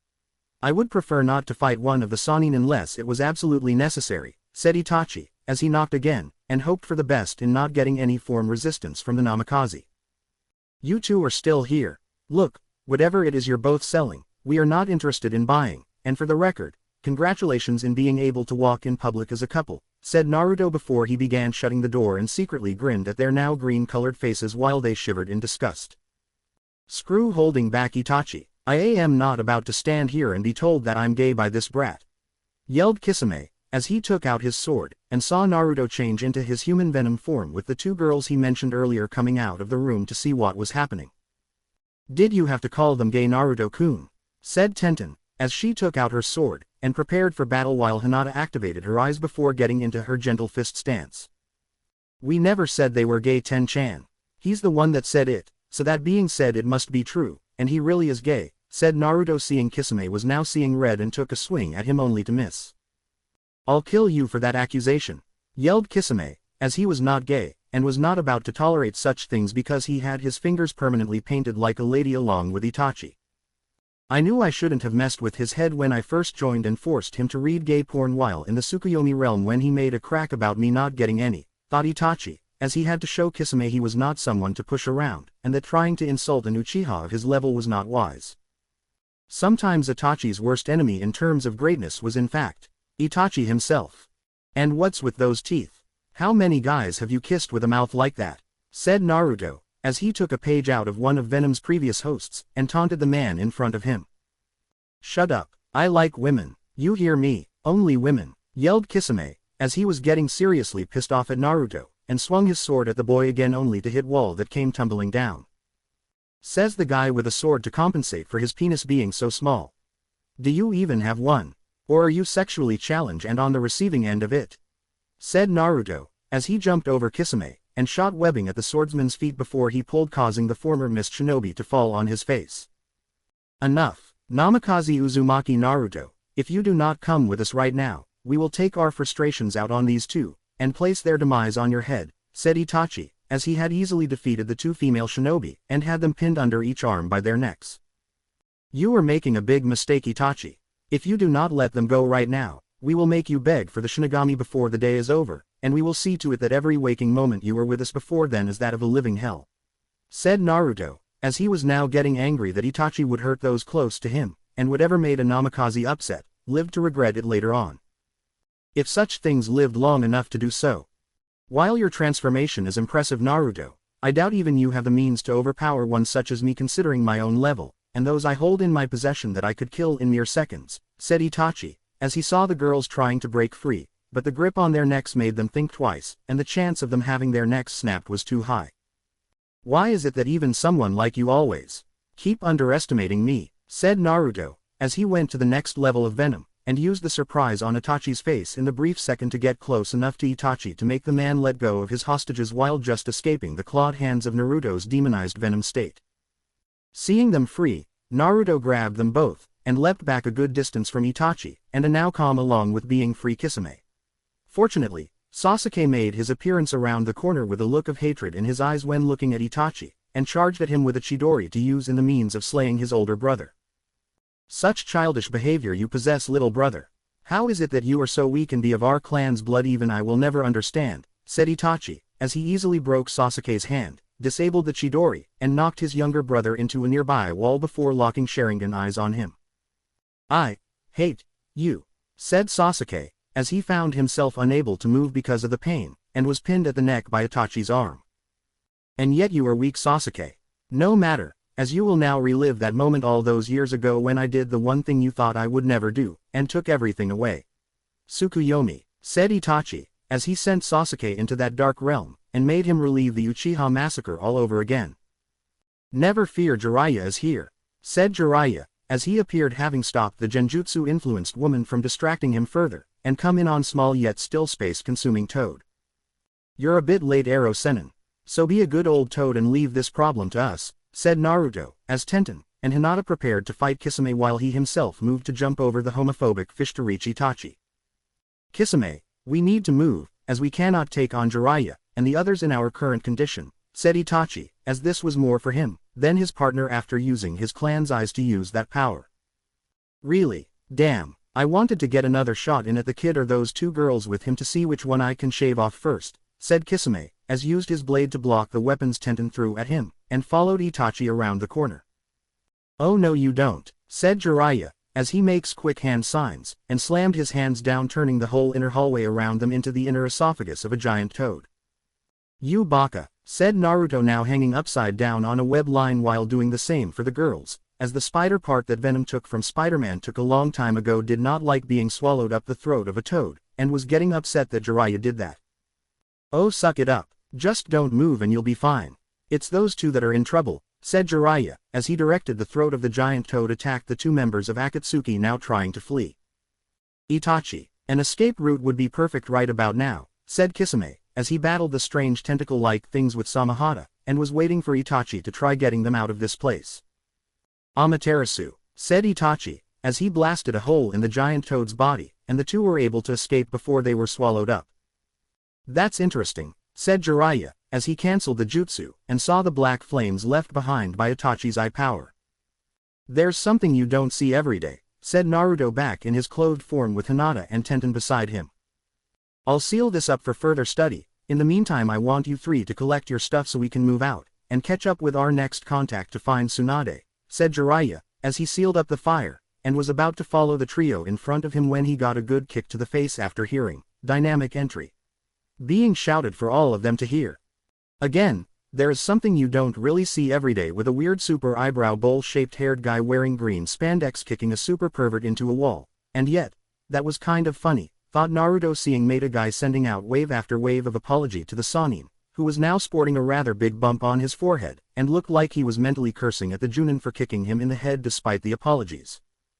If you are done talking to your new friend Ero Sennin, we need to get going, and find Tsunade so she can become the new Hokage, said Naruto, as he was all ready, and so were his two female teammates also ready to move out. With their occasional glaring at each other to back off their man happening every few seconds. How many times have I told you not to call me that? No respect for their elders these days, said Jiraiya, as he sighed, and told Guy to report to the Hokage on his findings along with taking Sasuke to the hospital. Tanzaku City -1 week later. Finally, we've arrived at this stupid place. Took us long enough considering we had to drag your sorry ass all the way, said Naruto, as he had web-lined the currently injured Sannin along the dirt road since the man was caught peeping on the women on the hot springs not far from here, and resulted in the Toad Sage's current physical condition. Well, maybe if you hadn't blown my cover or prevented my escape we wouldn't be in this situation, said Jiraiya, who got a kick to the head by Tenten, and a glare from Hinata since they had been on of the females in the hot spring. Need we remind you just who was on the other side of those walls you were peeping on? Said Naruto, as he saw the man grin sheepishly at that, and earned him another kick to the head, only this time it was from Hinata while making a mental note in her head to tell her father. Oh yes, Jiraiya would be in deep trouble with the Hyuga clan when he came back to Konoha, and make the Sannin very nervous when setting foot in the clan compound if he were invited. Good point, said Jiraiya before Naruto finally stopped dragging him and freed him from the webbing to move on his own. Above them. There they are, said the Kumo Anbu captain, as he saw the group walking through the city, and seemed to be heading to the bars or gambling parlors. It seems the intelligence we gathered seems to be right in regards to them looking for Tsunade was correct. If she comes back and becomes the new Hokage or at the very least the Sandame's advisor, said another Anbu, knowing what it could mean for Konoha if another Sannin returned to the village. Konoha's power will increase greatly and put us at a disadvantage, said Yugito, as she knew of the legendary skills of the Sannin and just what they could do. So why did the Raikage have to send her on another suicide mission? Again. Was that all she was good for? To be sent on missions that others couldn't do and with the all likelihood be killed too? Granted, Yugito knew this would be her life the moment she learned of Nibi inside of her, and was groomed to be the Raikage's weapon to fight at his command. Like a servant or mindless beast that only healed at her master's feet when he commanded her to, she obeyed his every word. But in her mind, Yugito wondered if this was what she wanted in life, and the Nibi had told her on several times that there was no joy in serving the Raikage. Yugito wanted to run away, but the threat of Akatsuki was something to consider when the Raikage told her of the organization currently hunting those like her, and felt that the safest place to be was currently in Kumo. So why did the Raikage constantly want her to go into life and death situations? He fears you, kitten, and rightfully so. The only reason you can't beat him is because he has people watching you, and let's not forget the man's brother. That one also holds one of my demon kin, who will be able to defeat you easily, and will see to it that your life is forever miserable should you not be killed. You know what would happen if you ran and were caught by Kumo's hunter Nin's kitten. I was able to use my power in order to temporarily enhance your hearing from outside the Raikage tower to hear the secret orders he gave them, so I know just as you do, said Nibi, as she felt her vessel shiver slightly, though it wasn't noticeable to the Anbu team she was with, and she cast a careful eye at them, knowing what it was that Nibi was referring to. Yugito's only choice it seemed at the moment was to stay loyal to Kumo, or at least, until things went her way long enough to escape to someplace where she could be safe. We move after they meet Senju Tsunade. Yugito will bait the Kyuubi vessel and Jiraiya of the Sannin while the rest of us take the other two with us back to Kumo. The one with her hair like a panda can be interrogated for any information she may possess on Konoha that we can use in the future, said the Anbu captain, as saw the other nod their head, and Yugito continued to look at Naruto with a stony expression on her face. The boy may have more power, but I've got more experience, and that is the key for this mission to being a success, thought Yugito, as she felt the power radiating off of Naruto, and it was telling her not to toy with the Namikaze. They won't expect us at all, and I hear that the Slug Princess has no love for Konoha anymore. If things go well after this, we should ask the Raikage to try to get her on our side, and increase Kumo's power in the process, said the Anbu captain before the group retreated back and waited for the team from Konoha to meet the Sannin. A few hours later. Tsunade, said Jiraiya, as he entered the bar, and saw the blonde beauty sitting down to a drink after a long day of losing while not paying any of her debts to people she owed money to too. Jiraiya, you old pervert, what the hell are you doing here, and why are those three with you? Said Tsunade, as she originally suspected that the man took another team again, but the blonde was wearing a black Chunin vest underneath his black trench coat, and the other two girls beside him weren't. Relax Tsunade, I just came here to talk to you on behalf of the old man, and to tell you he wants you to return to Konoha to become the next Hokage, said Jiraiya, who saw the woman scowl at him, and then down at the drink that was on the table before her. No, I will not return to that horrible place that my family died for. Why would you even think that I would remotely consider it? Said Tsunade, as she saw Shizune look at her with a side glance, and the pig in her arms feeling uncomfortable while being so close to the blonde. That's a shame for even turning it down considering the old man can't be the Hokage anymore after his fight with Orochimaru that we helped stop and allowed us to finally kill our old teammate, said Jiraiya, as she saw Tsunade look up at her in shock, and so did Shizune next to her since they had heard the rumors yet didn't think they were true. So the rumors are true, said Tsunade, as she felt a small part of her mourn for her old teammate, but it was crushed when the fact that he tried to kill their sensei echoed into her brain, and deep down, she was glad Orochimaru was dead. Yep, though I can say the outcome would have been different had it not been for a prisoner we captured during the Chunin exams that knew enough details to let the old man prepare the village for the invasion Orochimaru created. The plan was ingenious in itself in using Suna's pain to make them ally themselves with him despite the death of their cage prior to the invasion, and it might have worked too had this kid not given us the key piece we needed, said Jiraiya point to Naruto, who looked at Tsunade with an unreadable expression, and Tsunade wondered how this kid was able to accomplish what he did.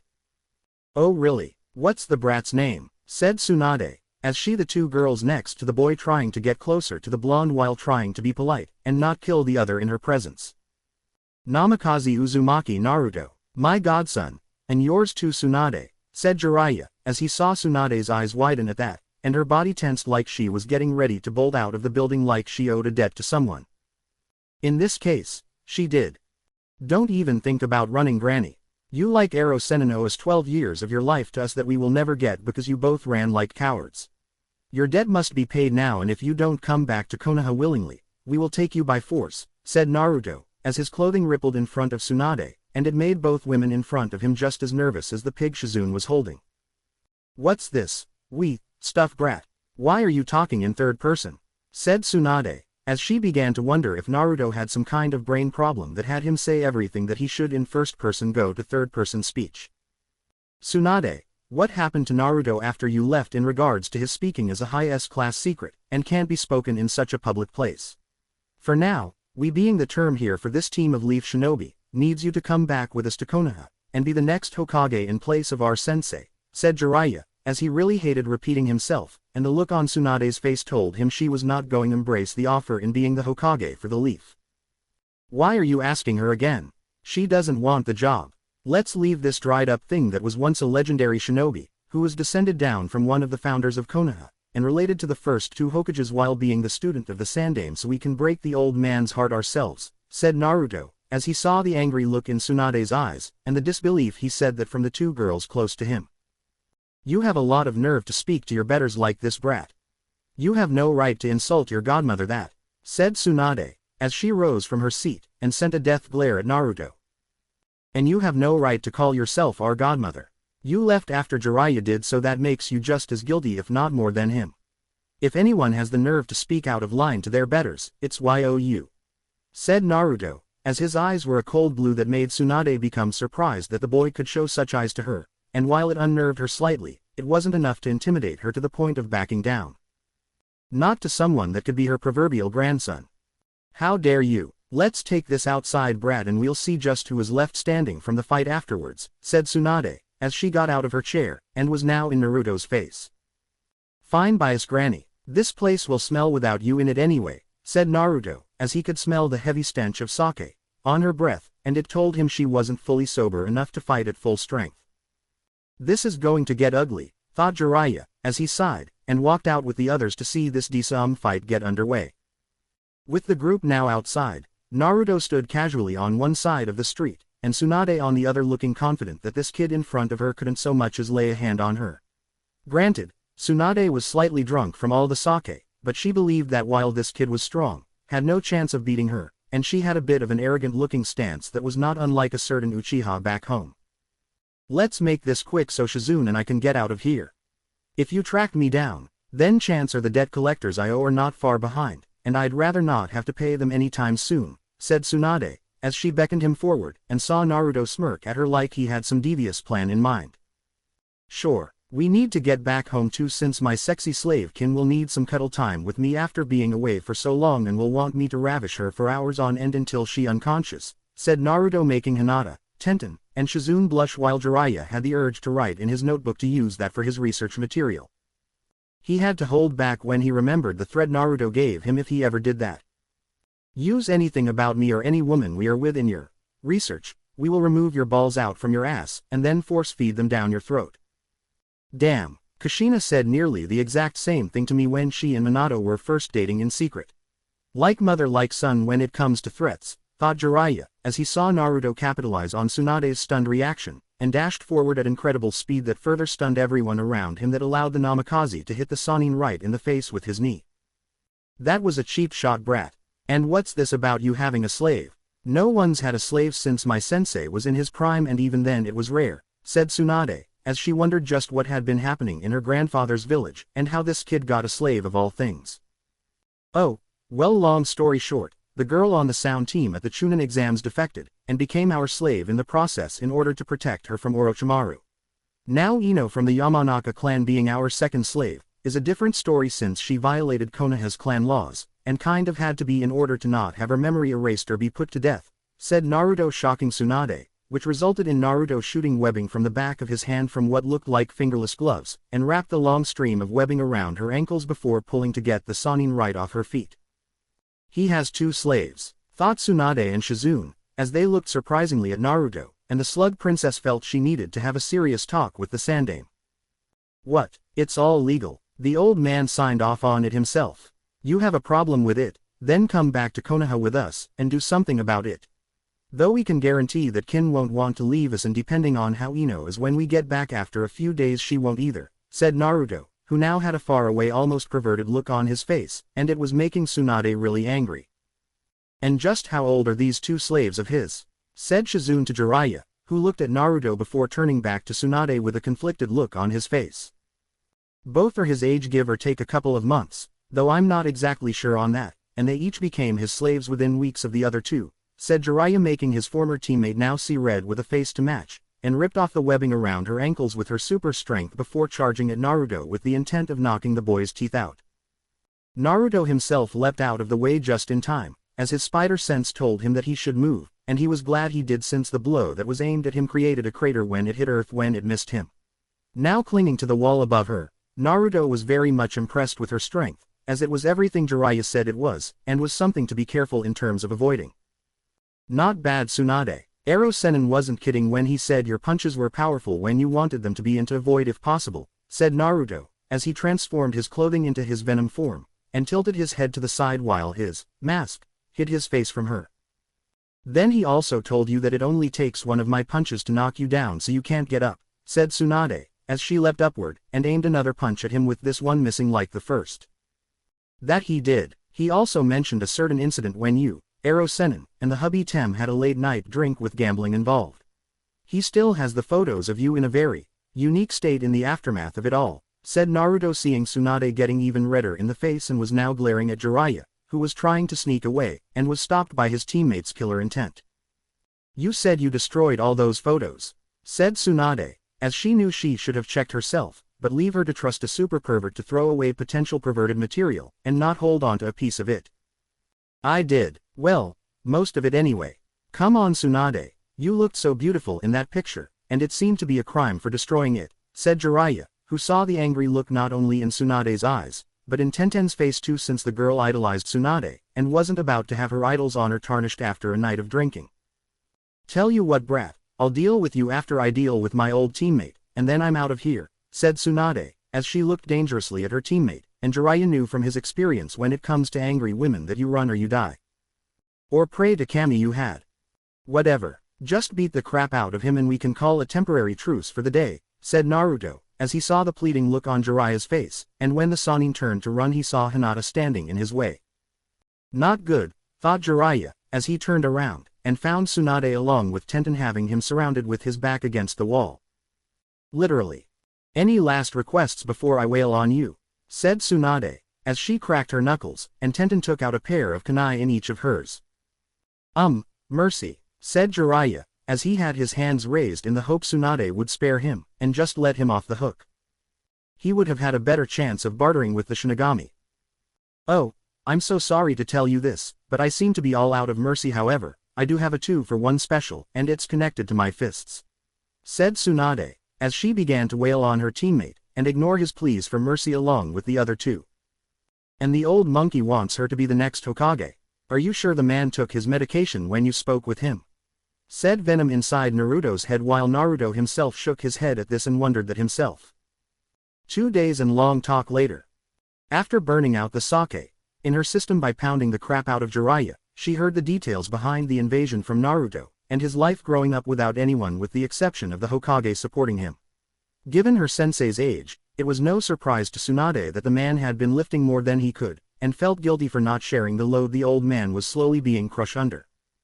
So, will you be coming back with us to Konoha, and take over for the old monkey with him being your advisor? We gave him the secret to defeating paperwork and we can too with you if you agree, said Naruto, as he was hanging upside down from the ceiling of Tsunade's rented room at the hotel she was staying at on a web line, while seeing the look of surprise on Tsunade's face, and thought of using that in order to get more time relaxing with a bottle of sake in hand. Well, considering I owe you anyway, I don't think I can really turn it down, and if I became Hokage I could get rid of those annoying debt collectors. Plus, I think Shizune would like to go home to pay her respects her uncle, and I need to do the same with my family since it's been long overdue, said Tsunade, as she decided that the best way to deal with her problems with Konoha were to deal with them on the inside, and take care of the councils that have been making her sensei's life miserable. Great, once the pervert is healed up, we can go right back to Konoha, and you can become the new Hokage, said Naruto, as he maneuvered himself to the open window, and looked back to see Tsunade smirk at him. So these 2 slave girls you have are being treated fairly, right? Said Tsunade, as she wanted to make sure her godson was being good to the female gender, and at least not using them like toys for his own amusement. Of course, Kin loves being with me, considering her past with Orochimaru wasn't what you call pleasant, and Ino-chan is learning with the help of Kin in obeying her master. All I've had her do is do some chores around the Namikaze estate, but she seems to be a little rebellious since her parents kind of spoiled her slightly, and has a bossy nature about her, so it's only natural she would be against being a slave, said Naruto with his masked eyes going into a U shape like Kakashi's sometimes did before web swinging off back to his hotel where the others were waiting. Do you really plan to go back to Konoha to become the next Hokage, Tsunade-sama? Said Shizune, as she saw her teacher of the medical arts close her eyes and nod her head. I owe that boy for so much because of my departure from the Leaf, because of my pain when he was living his own that he shouldn't have.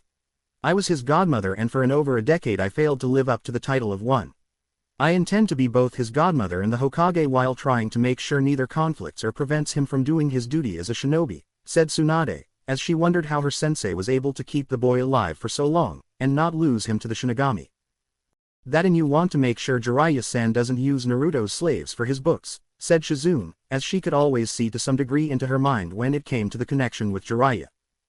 That too, said Tsunade, as she looked at the bed being used to hold the said pervert until he was properly healed, and then they could move out quickly. Naruto, Tenten, and Hinata's hotel room.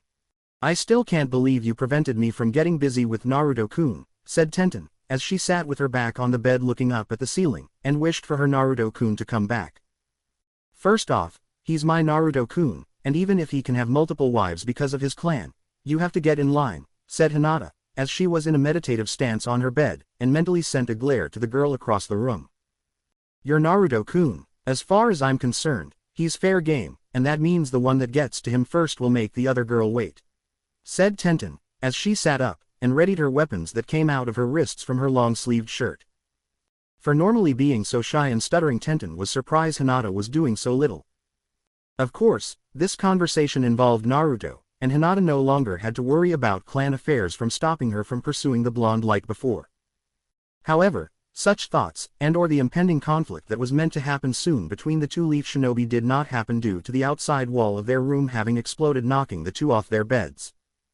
We must hurry. Yugito can only hold off the Kyuubi vessel for so long, said the Kumo Anbu captain, as his team swarmed in to engage the two girls, and retrieve the Hyuga girl to take back to Kumo.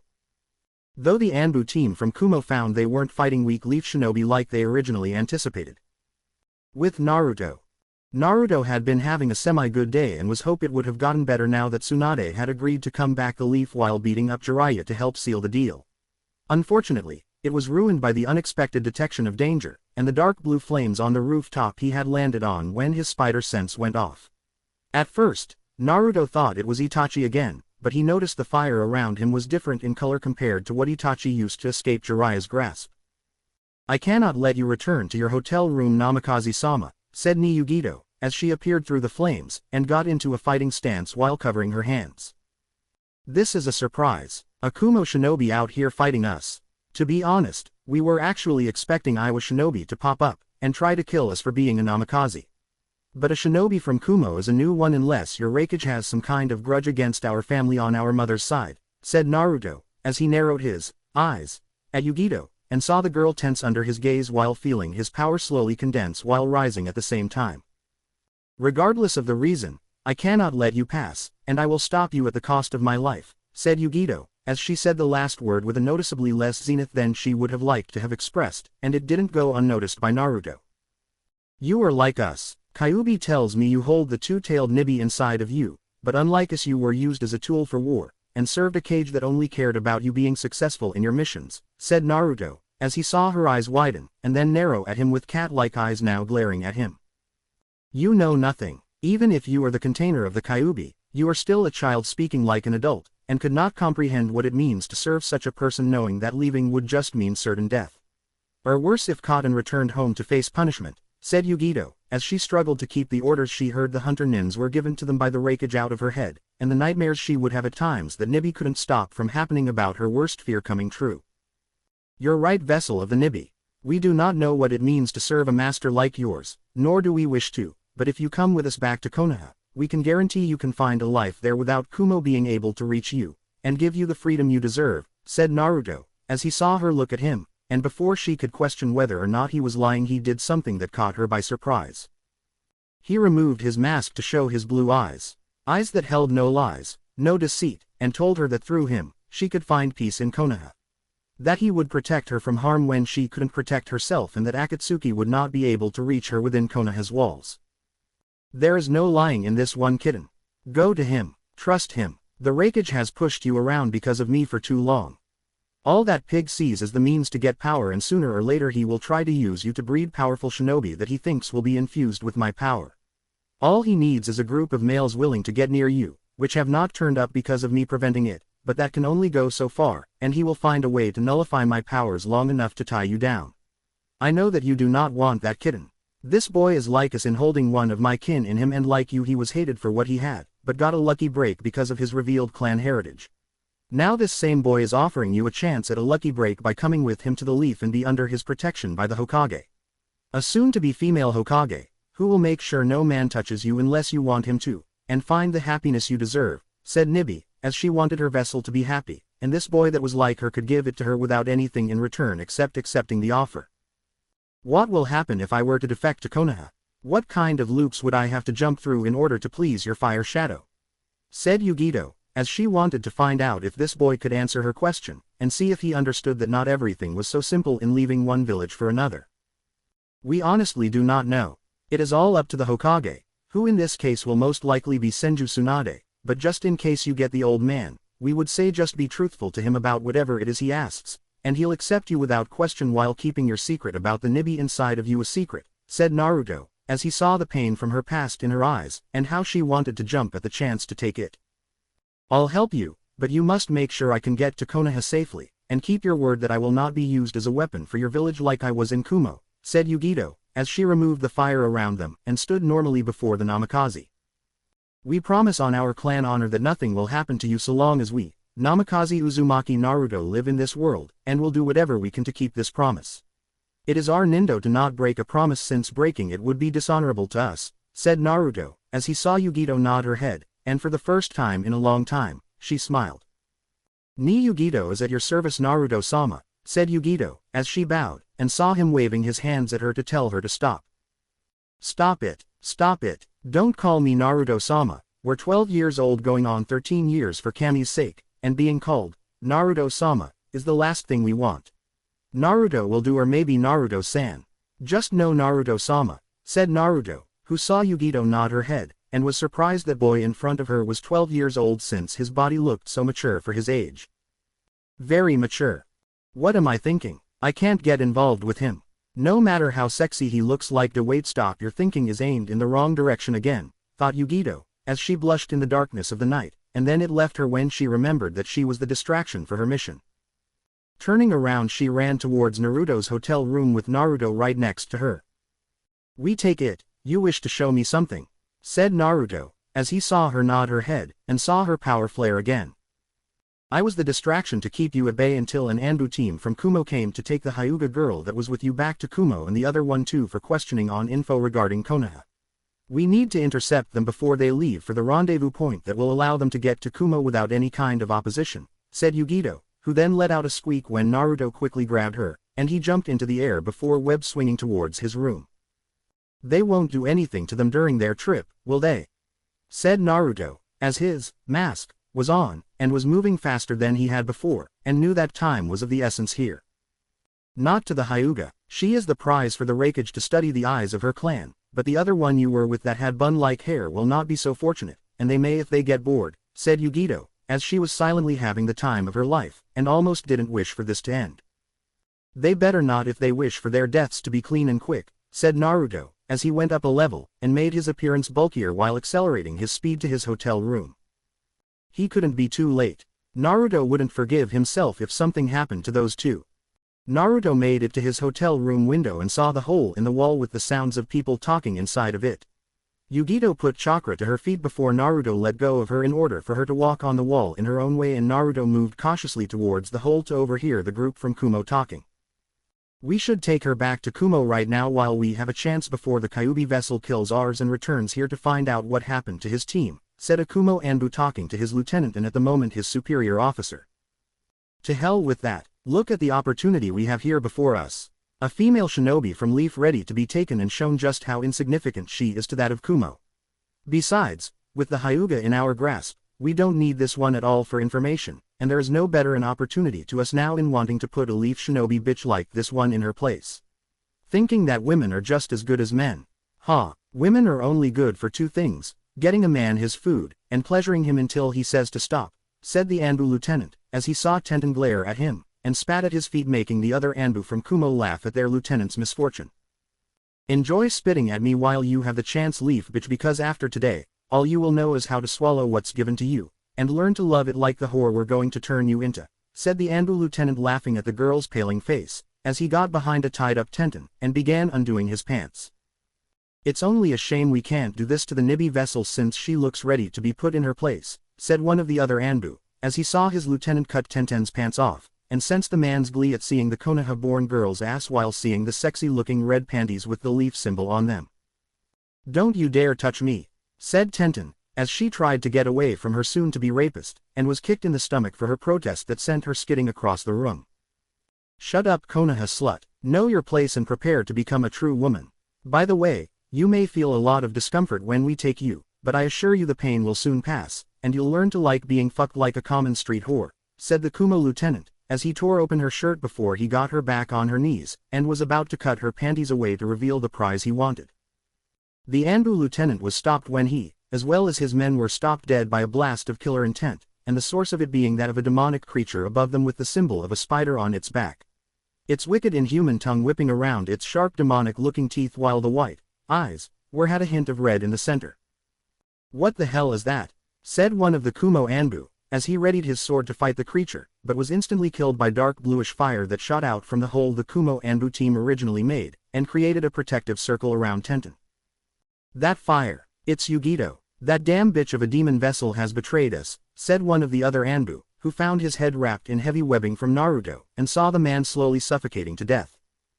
"I have no loyalty to anyone that would rape women and think of them as nothing more than that of toys to be used at your command to please you bastards," said Yugito, as she killed another Anbu shinobi with her demonic fire, and took great pleasure in hearing the man scream.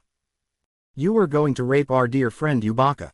For that, you will all die," said Naruto, as he leapt forward from his position on the roof, and socked the masked Kumo nin right in the face, sending him through the wall before being upon his form quickly with his hands wrapped around the rapist's neck. Go ahead, kill me you monster, it doesn't matter, as the Hyuga girl is on her way to Kumo right now, and will use to breed us our own personal Hyuga army before we throw her useless body away. My only regret is that I won't be one of the lucky few that will get to make kids with that girl and make her scream out when I said the Kumo Anbu lieutenant screamed out when the angry Naruto chomped down on his ripped off his jaw and ripped out the man's heart before the fool died. You talk too much, said Naruto, as he turned to the only Kumo Anbu left now in a corner, emptying his bladder of its contents at seeing this dark creature before him holding his lieutenant's bleeding heart in its hands, and looking at him like he was next on the menu. Please don't kill me. I'll tell you whatever it is you want to know, said the Kumo shinobi, as he saw Yugito free Tenten, and cover the girl in a nearby bed sheet. Where is your team stopping to rest before heading to Kumo? Said Naruto, as he took the heart in his hand, and ate it right in front of the scared shitless Kumo shinobi. Oh my god, look, I just follow orders so don't hurt me.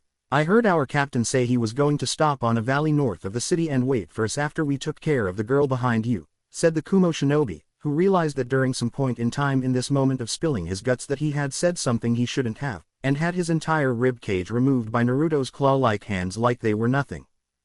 Asshole, that girl has a name, but unfortunately for you, you will never know what her name is, and have doomed yourself to an eternity in hell, said Naruto, as he then crushed the ribs in his hands, and turned to Yugito still holding on to Tenten before he took his head off to reveal his true face.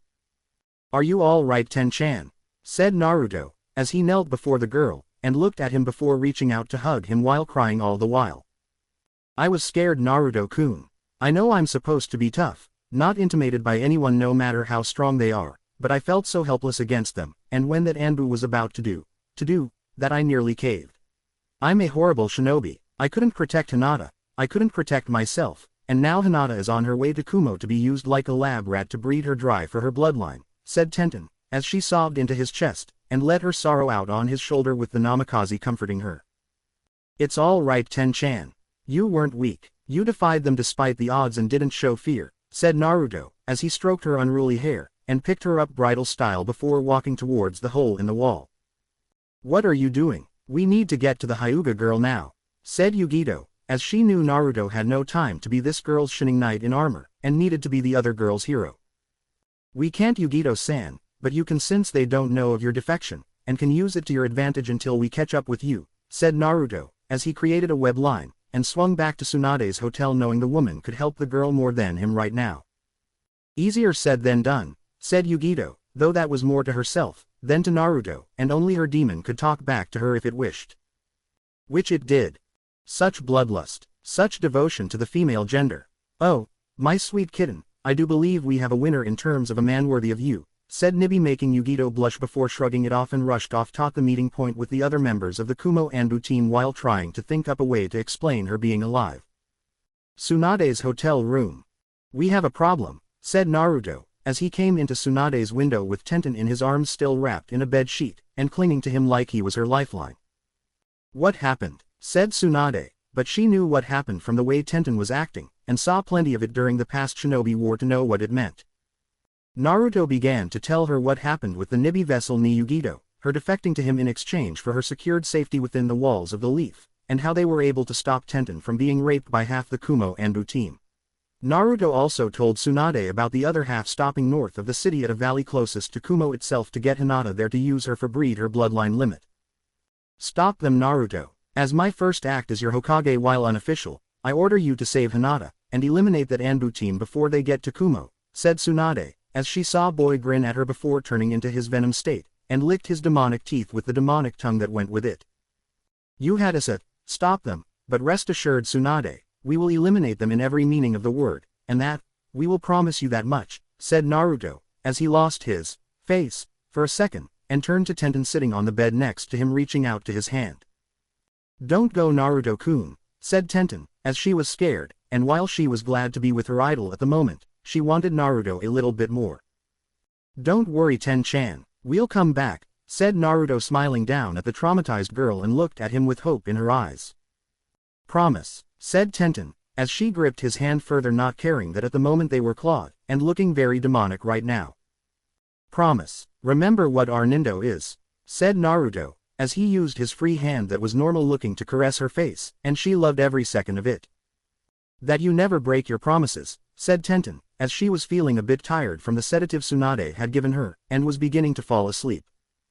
"Right, now rest, Ten-chan. When you wake up, we'll be back with Hinata, and be ready to return home with your idol," said Naruto, as he kissed her forehead, and she moaned at the touch. Let sleep take her before the Namikaze leapt out the window to retrieve his other teammate, that was Hyuga Hinata.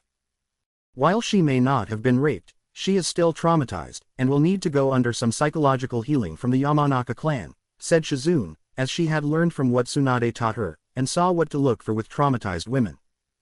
Agreed. However, what concerns me is that Tenten is also clinging to Naruto for saving her against her would-be rapists, and I doubt she'll want to go anywhere without him by her side, said Tsunade, as she saw the girl mumble out Naruto's name in her sleep, and hoped Naruto was strong enough to save Hinata from the grisly fate that awaited her should that Anbu team get to Kumo. With the Kumo Anbu team, the other half of our group should have been here by now. What could be taking them so long?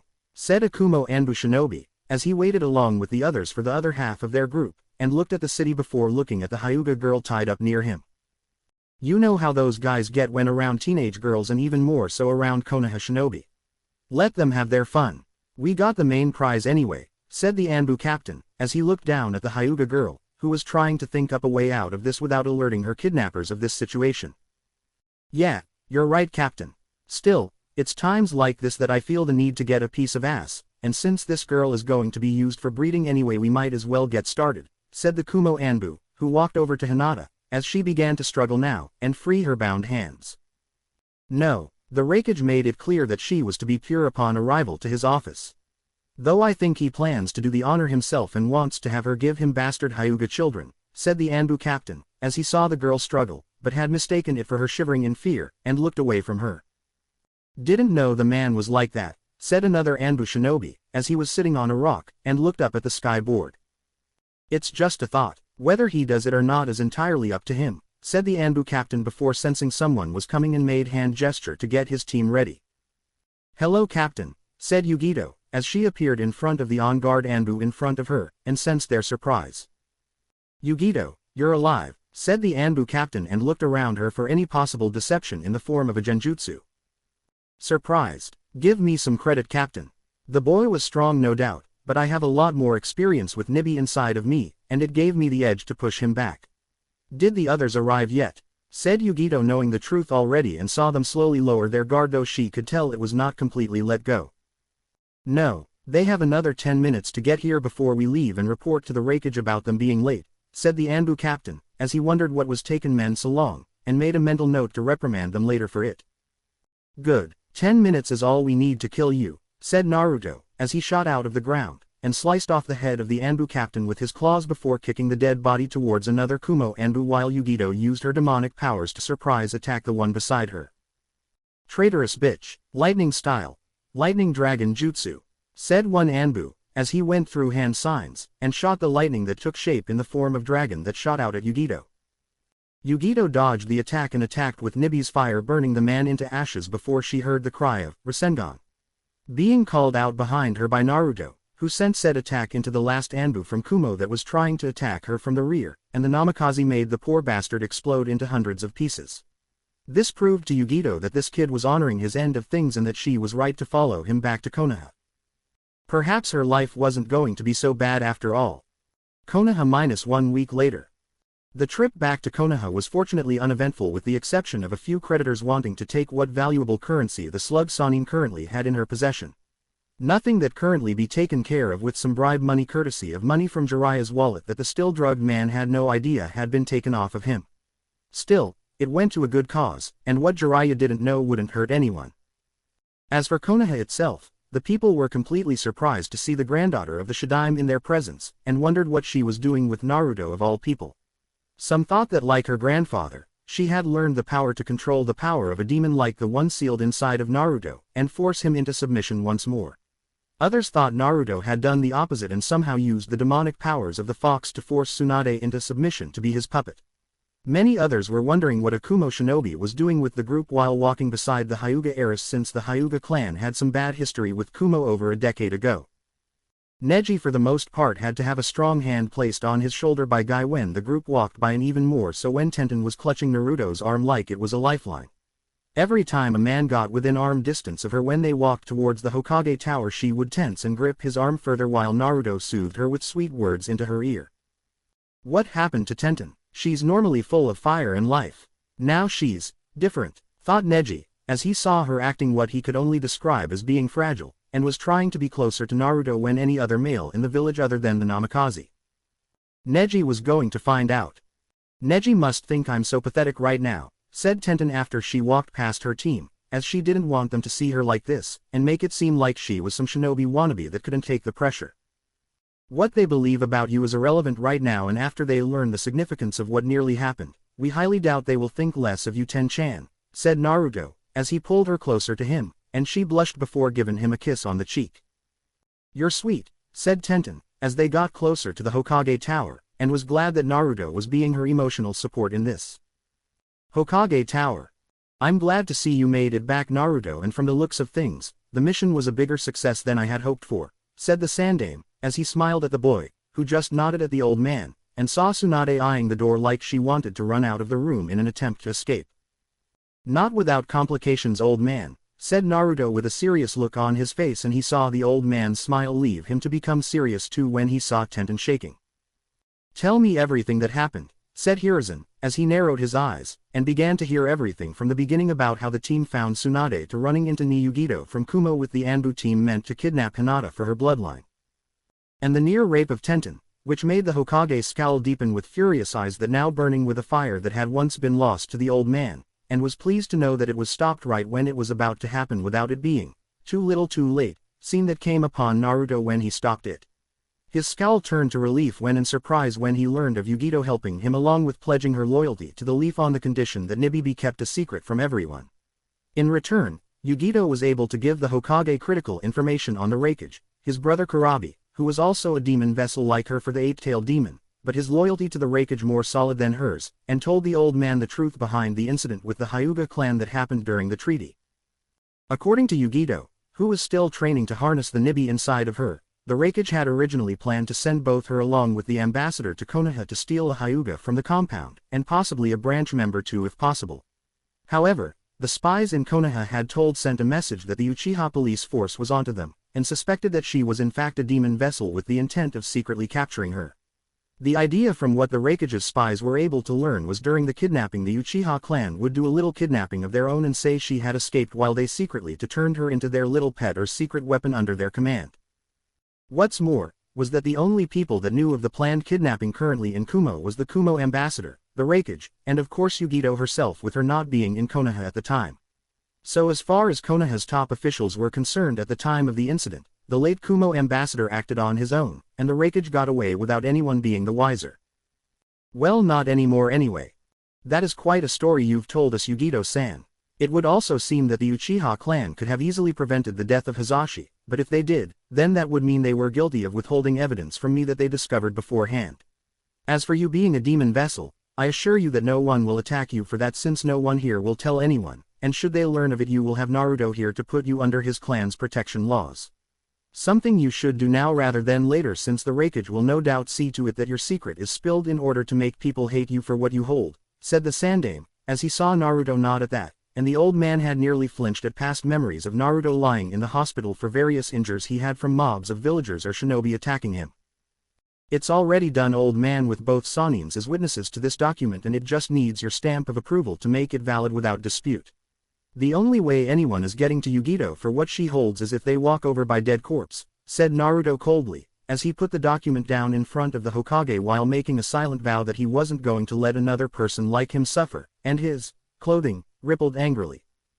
Very well, Niyugito, you are now under the official protection of the Namikaze clan. You will become a leaf shinobi with the rank of Junin, and all the rights of any citizen of Konoha too, said the Sandaime, as he saw Yugito smile at him, and he suspected it was a smile she rarely ever gave.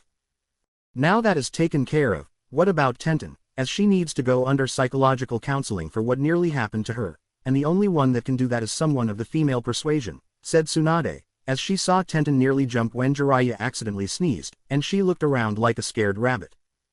Agreed. Inoichi is out of the question since anyone other than Naruto would just frighten Tenten to the point of not telling anyone.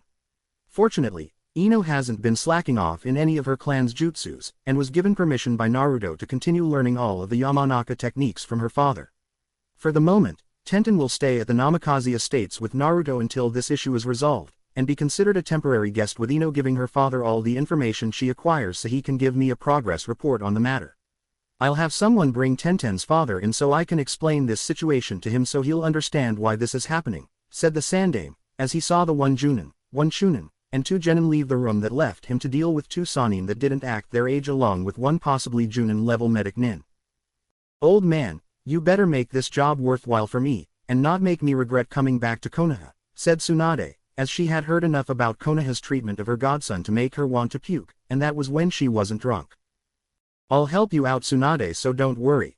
The councils will try to push you around since you don't know the ways of politics like I do, but with my help in guiding you, I believe you can fix what has been broken since my previous predecessor left, and put Konoha back on track until Naruto is ready, said the Sandaime, as he saw Tsunade smile at that, and Jiraiya smirked since the kid was already making leaps forward in the right direction. Namikaze Estates. Naruto led everyone into the living room of his home where Tenten sat on the couch right next to him, Hinata following suit, and Yugito sitting in a nearby chair while ignoring Nibi's protests to fight for her rightful seat next to him. Mere seconds later, Kin along with Ino came into the room seeing Tenten looking noticeably different from how she normally did when others, and saw Naruto motion them to sit down with a serious look on his face. Big news Naruto-sama, said Kin, as she saw Yugito in the chair next to her, and was wondering what this woman from Kumo was doing here. Very big. Our mission to get Senju Tsunade to come back to Konoha was a success and soon she will be the new Hokage of Konoha with the Sandaime with her to help handle the politics of the village. However, it was not without casualties, as Tenten here was nearly raped by an Anbu team from Kumo, and would have been had we not interfered in their attempt. So for the moment, Tenten will be staying here with us along with Ni Yugito, who is a demon vessel like ourselves from Kumo, and we expect the two of you to treat them with the utmost respect even if you weren't slaves, said Naruto, as he knew Kin would, but Ino had always been wary originally because of her mother, and while she understood he wasn't the Kyuubi, he didn't want her to hate Yugito either. We understand Naruto-sama, said Kin, as she nodded in understanding, and Ino did too since she long since ignored her mother's words about Naruto being a monster. Good. Kin, please show Yugito one of the rooms she can have upstairs. Ino, we need you to stay here a minute, and discuss some things, said Naruto, as he saw Kin bow her head before motioning Yugito to follow her, and the Nibi vessel complied. What is this about Naruto-sama? Said Ino seeing her master reassuring Tenten that everything was all right before looking back at her, and his eyes became serious. Because of Tenten's experience, the old Hokage wants someone to help her with the psychological damage that is present from the experience, and since a male Yamanaka is out of the question, said Naruto, as he let what the old man wanted to hang in the air, and Ino understood what was being asked of her. Me, but what about someone else from my clan? I'm not the only female Mindwalker in my clan and I know a few of them that are very good at what they do, said Ino, as she had learned from several female Yamanaka members, and they taught her at an early age the basics of her clan's jutsus. But none of them want anything to do with us. Your mother made that very clear and it seems to only stick with the female members of your clan. Any idea why? Said Naruto, as he knew that the only way to learn about Ino's mother was none other than Ino, and the said girl was looking down in shame. My mom had a big crush on your father. I'm talking a big crush to the point where I'm sure your father was considering a restraining order against her. When your father had started dating your mom, mine became so angry with the Yondaime for not choosing her, and even more at your mom for stealing him away. She even tried to spread horrible rumors to degrade your mother to make your father leave her so he wouldn't be shamed in the process, but it didn't work, and when my mother was found out as the source of it all, well, she was punished with a session by Ibiki to get her to stop. After the Kyuubi was sealed inside of you, my mom made it her purpose in life that you suffer because of not only what you hold, but because of your parents, and made sure that the female members of our clan hated you too, said Ino, as she had realized just how much of a baka her own mother was, and how she had listened to her. I see. Well, that explains why your mother hates me more than just for the Kyuubi, but it also explains why it has to be you that does this, and not anyone else. Once you are done, you are to report all of your findings to your father, and he will report it to the Hokage, said Naruto, but there was something else about this information that bothered him, and it was something Ino didn't need to hear. "When do we start?" said Ino, as she saw Tenten slump over a little, and realized that the traumatized girl was in fact asleep now from all that had happened. "Tomorrow. For now, let's put this poor girl to sleep, and let her regain the strength she lost. I want you to stay in her room, Ino, and monitor her actions while she sleeps. When she wakes up, tell her we will be back, and assure her that aside from me that there are only women in this home," said Naruto, as he picked up Tenten, took her upstairs, placed her in one of the rooms that would be hers for now, and walked out of his home with one Hyuga Hinata. When Naruto with Hinata left the Namikaze estates, the Hyuga heiress was trying to think about what she wanted to say, how to say it, and more importantly, how to express it. Fortunately, the Namikaze estates themselves were near the Hyuga compound, so it wasn't difficult for the Chunin to escort Hinata back to her house. "Naruto-kun, I have to ask you something," said Hinata, as she focused all her courage up to this moment, and it took all her willpower not to stutter. Though she was so close to doing that right now. "We are listening, Hinata-chan," said Naruto, as they were near Hinata's home, and she was looking at him with a crimson face. "Well, I was wondering if I could stay over at your house for a few days to possibly observe Tenten's healing," said Hinata, as she saw Naruto's eyebrow rise up, and saw her looking away with a mixture of shyness along with guilt. "Is that all, or is it the fact that you want to be close to us, Hinata-chan?" said Naruto, as he saw Hinata blush at the idea, and saw her fidget before responding. Maybe," said Hinata, as she saw Naruto chuckle at her embarrassment, and pulled her close him. "Hinata-chan, you know that we care about you like the others, and we also know of your feeling for us too.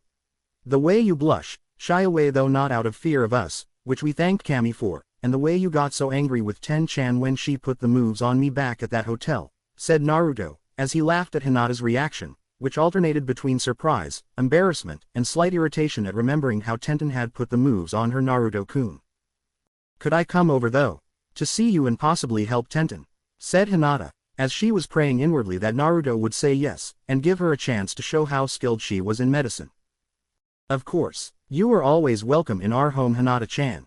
Stop by anytime you want to talk, hang out, train, and should we have any time for it, kiss," said Naruto seductively in Hinata's ear that made the girl shiver with pleasure, and she gasped before moaning when he licked her ear lobe. "Naruto-kun," said Hinata, as she felt his hand grope her rear in a perverted fashion, and strangely enough she motioned her butt to move in synchronized form with it. "Be a good girl for us and go home now so tomorrow you can possibly be a naughty girl with us later," said Naruto before gave her groped butt a quick slap and made her let out an eep in surprise. "Be naughty with Naruto-kun," thought Hinata, blushing a heavy shade of crimson, as her inner pervert was saying head home that instant, and was kicking the mental wall while yelling at her to move before she fainted. Too late. Worked like a charm. I hate playing on her shy secret perverted nature she's developed, but it's for the best at the moment, and I can get her back to the Hyuga compound a lot faster, thought Naruto, as he held her in his arms, and began web-slinging to the Hyuga clan home. Life was sweet at the moment. Hokage Tower the next morning. "Welcome back to Konoha, Tsunade-sama. We are pleased that you are now the new Hokage of Konoha and will make sure the interest of the village is held above all things," said Kaharu, as she saw Tsunade snort at that, and glare at the older woman along with the other members of the Shinobi Council. "Like you care about the interests of the village. I've read my sensei's reports about Naruto and what this village has done, so don't think I've been away from Konoha long enough that I'm simply going to let this abuse slide without punishment," said Tsunade, seeing the shocked looks on the Shinobi Council members' faces and that of the civilian councils too. What?" said Homura, as he began to sweat a little, and missed the smirk that was on Sarutobi Hiruzen's face. "You know that bitch that runs the orphanage? The one you have on your payroll along with all those that work there? I have her being processed by Ibiki right now with Anko taking care of the others. The shops that are run by the civilian council members in this room that overcharged or kicked out Naruto when he went to their shops. I'm taking 2/3 of their profits for the next 10 years and putting in the Namikaze account. The shinobi and villagers that attacked Naruto when he was younger. They are going to be interrogated and then executed for their crimes that will be done in public for all to see," said Tsunade, as she saw the council members on both get in an uproar over what was being done, and they continued to protest until Tsunade slammed her fist onto the table, making the whole room shake. Some things never change, thought Sarutobi, as he knew that when Tsunade wanted to be heard on matters, all she had to do was punch something, and make some noise to get people to shut up. "You can't do this, Tsunade-sama," Sarutobi already revoked his law at the Chunin exams and now punishing these people would be meaningless, said the dark becoming gray-haired Haruno councilman, who saw Tsunade glare at him the most, and made the man tense up in his chair. Oh really? So, the people that hurt the son the Yondaime should simply get a smack on the wrist, and verbal warning that says, don't let it happen again, while trusting that it won't. Baka, all of you would sooner call for Naruto's head again had you all not known about his heritage. What's more, as you would spoil the last Uchiha, and raise the boy on a golden pedestal instead of being smart in handling the psychological problems his older brother did to him, said Tsunade, seeing Danzo flinch at that since he had been the one to instigate the public to spoil the Uchiha silly to keep the boy happy. We did that so Sasuke wouldn't leave Konoha, said a member of the civilian council, who originally had his daughter enter the academy to get close to Sasuke, and marry into the clan for the vast wealth the clan held. You did that to have your daughter get into the Uchiha's pants and his clan. Well, from now on that ends here. Until further notice, Uchiha Sasuke is off the shinobi roster until I say so, with Yamanaka Inoichi running through the boy's head until he tells me the kid is fit for duty, said Tsunade, and like before she got more uproars of disapproval. And like before Tsunade slammed her fist onto the large desk in the room. We need the Uchiha and the Sharingan to make Konoha strong again, said Danzo, as he was not about to have the village weakened because the new female Hokage thought the boy needed to have his mind checked, and needed to be stabilized. No, you need shinobi that don't rely on bloodlines that copy everything in sight. As of now, Team 7 is officially disbanded, and will be until I say otherwise, said Tsunade, as she left the room with the still protesting council members from both councils yelling at her to come back, and undo her decisions. Well done Tsunade, said the former Sandame, as he walked with her down the hall, and was then tackled by his grandson Konohamaru with the core right behind him. Hey grandpa, you miss me, said Konohamaru, as he had given Ebisu the slip, and wanted to see his grandfather after training for so long.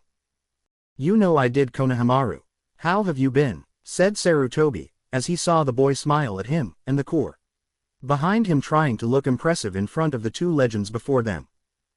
Good, we have been training really hard to impress boss and show him we're getting stronger, said Konohamaru, as he had seen Naruto's web swinging, and was surprised that Naruto could do such acrobatics.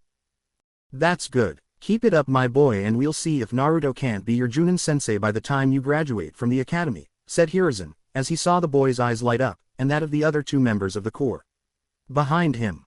Thanks Gramps, you're the best, said Konohamaru, as he along with his friends ran off, and enjoy the day before them. Ah, to be young again, and enjoy the days around us. How I miss it, thought the former Sandame, as he smiled at his grandson's retreating form, and wondered just what kind of shinobi the boy would make. Whatever it was, the old former Hokage knew Konohamaru would make a great one, and do well under Naruto's guidance. Namikaze estate at the moment. Tenten stirred in her sleep every few seconds, as she dreamed a dream that turned into a nightmare where she was being restrained by a group of men with no real identities other than Anbu masks, and she was naked before them like they were. They were laughing at her, calling her weak, a whore, and their plaything, to get them off like a bunch of wild dogs needing something to screw. They were just about to when Tenten woke up from her nightmare and found herself fully clothed in a bed that was not hers. At first, she thought that someone had kidnapped her, but thought against it since she wasn't tied down, and was fully clothed too. She then noticed a sleeping Ino lying face down on the bed after a long time watching Weapons Girl sleep. Well, at least I know I'm someplace I feel safe, said Tenten, as she looked around the room, and saw the basic furniture needs that all bedrooms required. Huh, oh Tenten, you're awake. That's great news. Naruto-sama will be glad to see you're okay, said Ino, as she hugged her friend, and went to leave the room. Ino, wait, can I ask you something? Said Tenten, as she saw Ino stop, and look back at her. Sure, what is it? Said Ino, as she wanted to answer her friend's question, and went back to sit on the bed. Have you and Naruto done it yet? Said Tenten, as she saw Ino blush crimson at that, and shake her head quickly to signify that it was a no. No, why would you think something like that? Said Ino, as she tried to keep the blush under control, and the perverted thoughts that sprang up in her mind. It's just that, well, you being his slave now kind of put you in a position where he can do anything he wants to you and you can't lift a finger. I can tell that girl Kin and him get it on, but I was wondering why he hasn't done anything with you yet. Said Tenten, as she saw Ino blush further from past memories of the two, and her restraint on doing that with Naruto was weakening. I may be Naruto-sama's slave, but he doesn't treat me like others would in his position, and that's what makes me grateful I didn't do this to any of the other clans like the Inuzuka clan. Can you imagine me as Kiba's slave? Ew, said Ino, as she would have taken death over being Kiba's slave, and knew the horny mutt would have humped her the second the seal on her ass dried. Yeah, I heard before we left on our mission that his mother has to come up with some form of reconciliation payment to Naruto for what happened in the prelims. Do you have any idea what it is? Said Tenten, as she saw her friend shake her head no, and saw that she too wanted to know what it was that the Inuzuka matriarch was going to give Naruto. No, but we can worry about that later. Get freshened up while I go tell Naruto-sama that you're awake. Oh, before I forget, Naruto-sama wanted me to tell you that he's the only guy here in the Namikaze estate, so don't worry about anyone else being here, said Ino, as she headed out to tell Naruto the good news and report her findings from last night. Konoha Hospital. So this is the so-called Uchiha prodigy I've heard so much about from people. How pathetic, said Tsunade, as she healed the Uchiha, and then moved on to the boy's sensei in the next room while ignoring Sasuke's pink-haired teammate in the room when he woke up.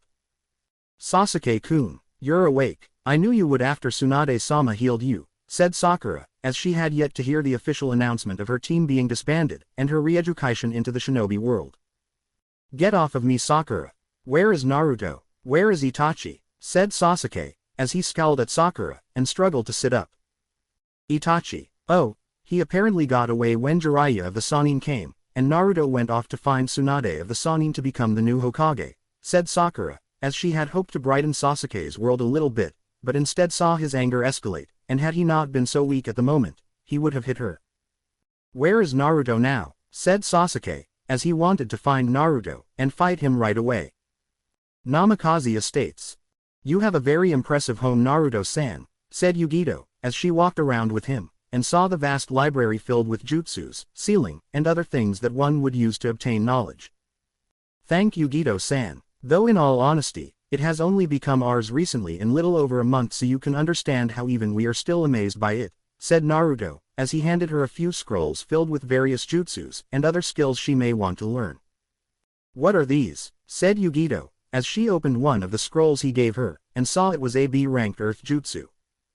While you're staying here, we want you to learn all that you can, and not rely on Nibi's power like Kuma wanted you to, said Naruto, as he Yugito have a spaced-out look in her eyes, and Naruto knew from experience that Nibi was talking to her.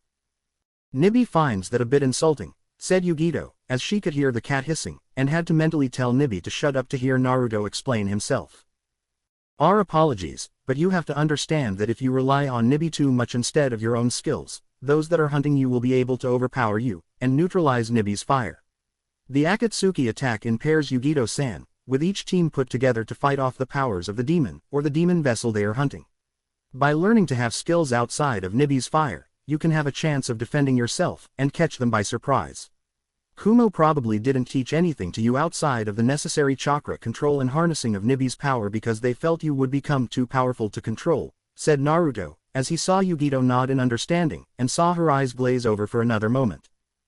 Nibi says she's sorry. You have to understand, she's the only being in Kumo was, and in a way still is the closest thing to a friend I have in this world, said Yugito, and she saw the boy nod in understanding.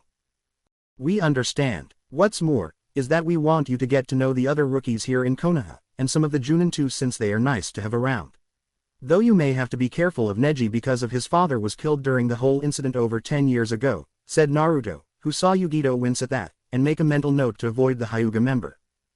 Naruto-sama, Tsunade-sama is here to see you, said Kin, as Ino was keeping Tenten company in the living room, and relaxing from not hearing Naruto get it on with Kin at night. Kin was quite surprised when Naruto didn't want to be intimate that night. Flashback previous night. Naruto-kun, is something wrong? Said Kin, as Naruto stood by the window with a calm expression on his face, but was nonetheless serious, and when he turned to face her, she saw it in his eyes. Are we unfair to you, Kin-chan? Said Naruto, as he walked over to her, and looked her right in the eyes, searching for any fear she may have of him. No, you are fair, kind, and loving man. While I may be a slave, you do not treat me like one, and for that I will be forever grateful to you. When I served with Orochimaru, I was scared, always fearing for my life, knowing that the next minute, hour, and day that I was in Sound Village. With you, I feel secure, loved, and unafraid of what the day holds for me because you helped me get stronger when no one else would have given me the time of day. I'd rather be your slave, than be free to the outside world, and I mean that with all of my heart. Why do you ask? Said Kin, as she hugged him, kissing the exposed skin on his body of his black t-shirt, and nuzzled into his neck. It's just the mission we came back from where someone we care about was nearly hurt in an unimaginable way and made us reflect on our inner self. We do not want to be what those Kumo Anbu were and we don't want to be cruel like that to you or to Ino-chan, said Naruto, as he knew they had been torturing Ino with their sexual escapades, and now wondered if what he was doing was okay. I love what you do to me when we are together Naruto-kun, and I know for a fact that Ino would love it if you did too, said Kin, as they walked towards the bed, and lied down on it with Kin on top of him. Really? Said Naruto with some surprise, as he had seen Ino resist more than embrace, and wondered if she would ever sleep with him. She won't admit it, but I heard her through her room one night, and she was having a naughty dream about you. It seems all those times we went at it helped put some pervert thoughts in her head, said Kin, letting out a giggle, as she kissed his chest again, and nipped at the jawline while Naruto himself ran his hand through her hair. Interesting. Perhaps it's because she is a Yamanaka that the seal on her isn't stimulating her to be that way. We'll ask the old monkey tomorrow if we have time. How did Yugito like her room? Said Naruto, looking down at his love and saw her look up at him. She's taking it well. Apparently her room back in Kumo was just big enough to contain her bed and had a bathroom that could barely hold one person in it. I can tell she is grateful for what you have done for her. Is she going to be one of you? Said Kin, as she let the implication hang there for a second, and Naruto smirked at her before kissing the top of her forehead. We'll see, Kin-chan, but for now, it's getting late, and we have business to attend to tomorrow. So for tonight, let's just hold each other in a warm embrace, and enjoy this moment as it should be enjoyed, said Naruto, as he kissed her forehead one more time, and sat his head back down in the pillow to sleep. Of course Naruto-kun, said Kin, as she kissed his upper body one more time, and fell asleep with him while enjoying the warmth they created together. End flashback.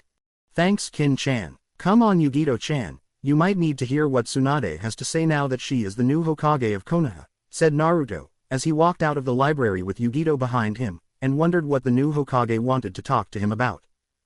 The trio made their way to the living room where Tsunade with Shizune were speaking to Ino and Tenten about what happened back in the city. Ino's father had come by earlier to speak to Ino about what happened with Tenten, and Ino gave her father the report on what she saw when examining her mind to give to the former Sandame to look at before he gave his own comments to Tsunade that would be attached to the report. So my father understands why I am staying at Naruto-kun's house, said Tenten, as she had hoped that her father wouldn't go ballistic, charge in here weapons of all sorts at the ready, and fight Naruto in a duel to the death.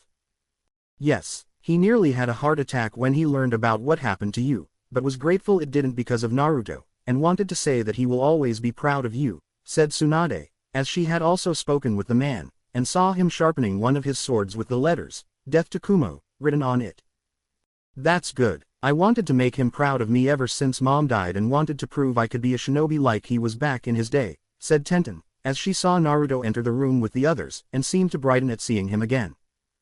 Doing better are we, said Naruto, as he sat down next to Tenten, and she immediately grabbed a hold of his arm like it was the best thing in the world for her right now. Much better Naruto-kun, said Tenten happily, as she rested her head on his shoulder, and ignored the irked look on Yugito's face that even the former Kumo shinobi didn't know she was sporting. What is the business that brought you to our doorstep, Tsunade-sama? Said Naruto, as he would call her granny when the time called for it, but missions came first, and this was clearly something that was only meant for him.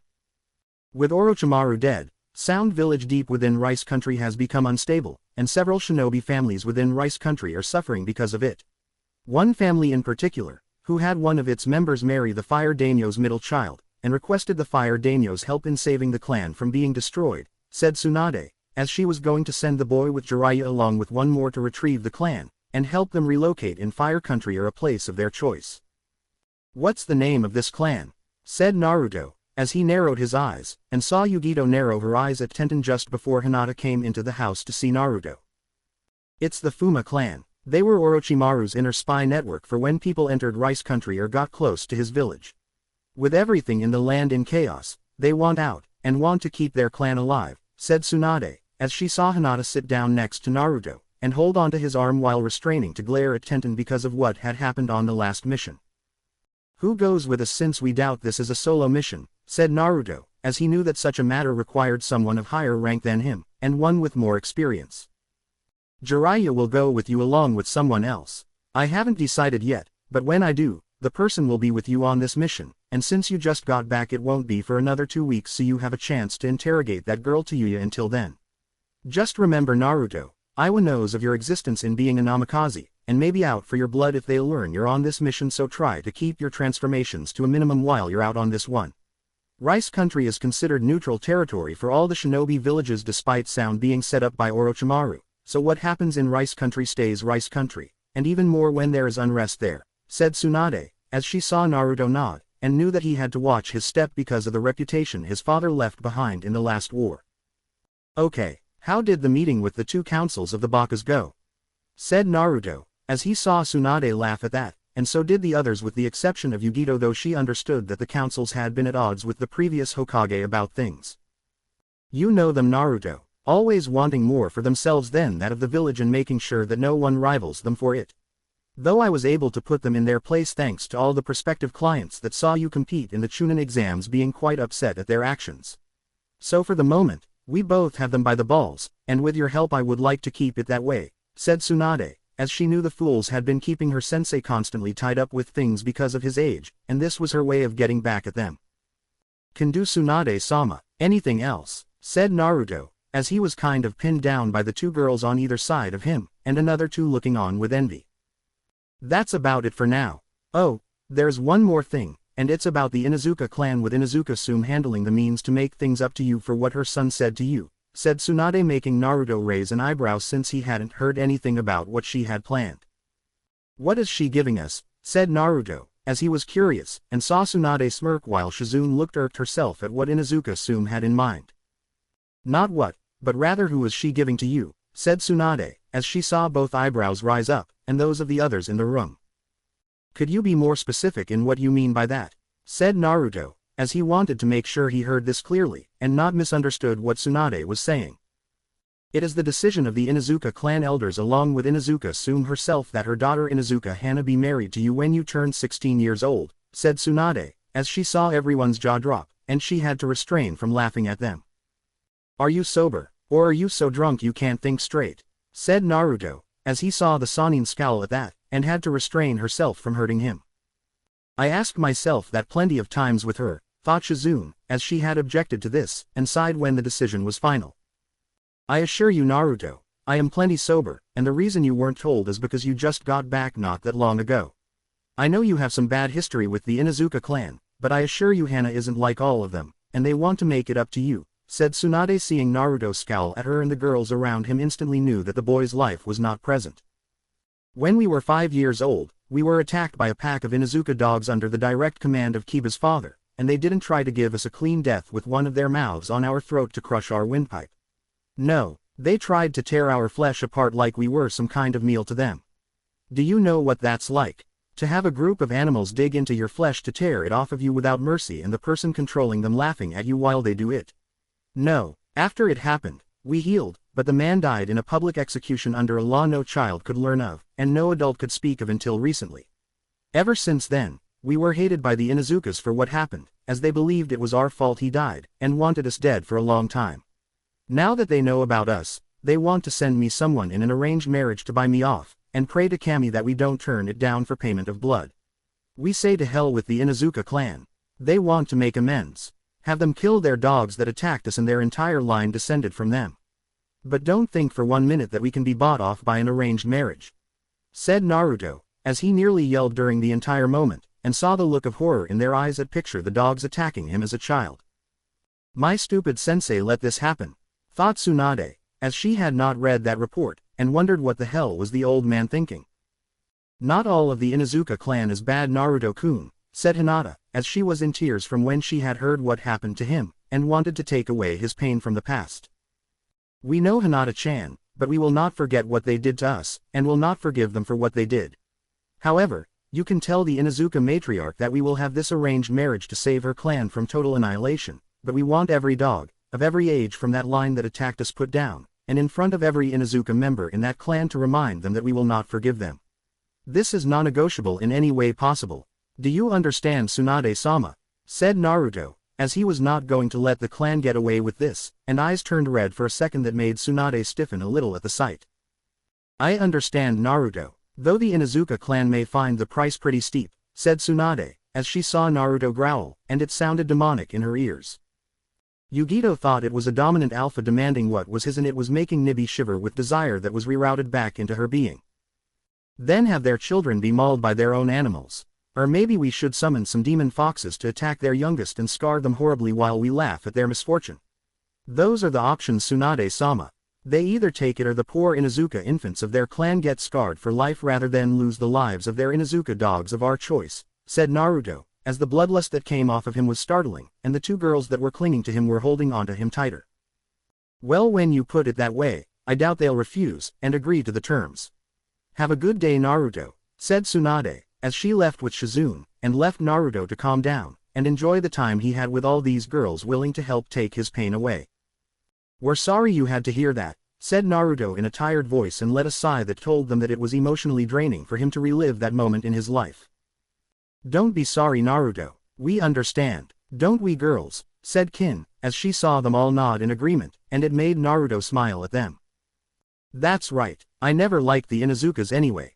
Especially the males of the clan, since they would always look at the girl like we were a piece of meat they want to chew on, said Ino, as she thanked Kami for the 100th time this week that she was the slave to a man that didn't treat her like a sex toy, and didn't try to screw her without asking if she wanted to be taken like that.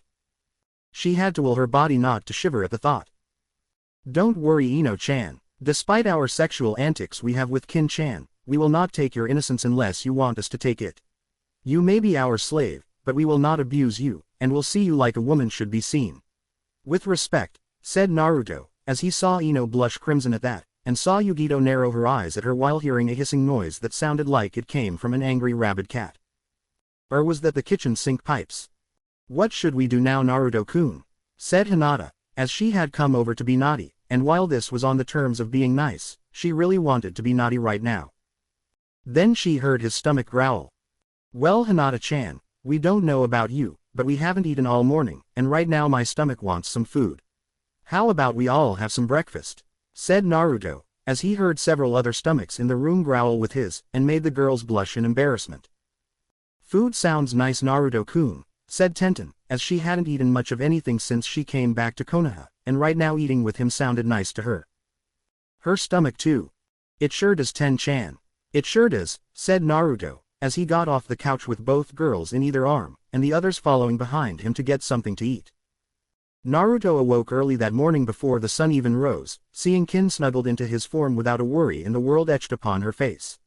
They had gone without sex for a little over a week now, even after Tenten seemed to shake off her foggy-like fear of men to a certain degree and was even training again at the estate. However, Naruto could tell Tenten still had some confidence issues in being a shinobi, which was probably caused from being unable to do more when restrained by the Kumo Anbu, and the Namikaze knew he had to work on that too. Of course, that was when Naruto had some time away from getting answers about Sound Village, and any other bits of information from a surprisingly silent red-headed girl by the name of Tayuya. It was surprising because from what Kin had told him about Tayuya's personality was that she had a habit of swearing quite a bit, and being a handful around others when not around Orochimaru. However, after Orochimaru's death, Naruto noticed that the cursed seal she had, much like Sasuke's, had vanished, and unlike Sasuke was very quiet when he entered to speak with her. Over a week worth of speaking with her, and all he got was the silent treatment with the faraway off look. Like the girl had died inside, having lost her purpose, and Naruto wondered where he had seen that look before, since he knew he had. But that wasn't what was bothering Naruto at the moment, as he heard footsteps outside his door, and wondered if an intruder had broken into his home again like Ino had, only for different reasons. Ever since his return, making a shadow clone to switch with himself to keep Kin content, Naruto walked over to the door, and opened it to find the hallway empty.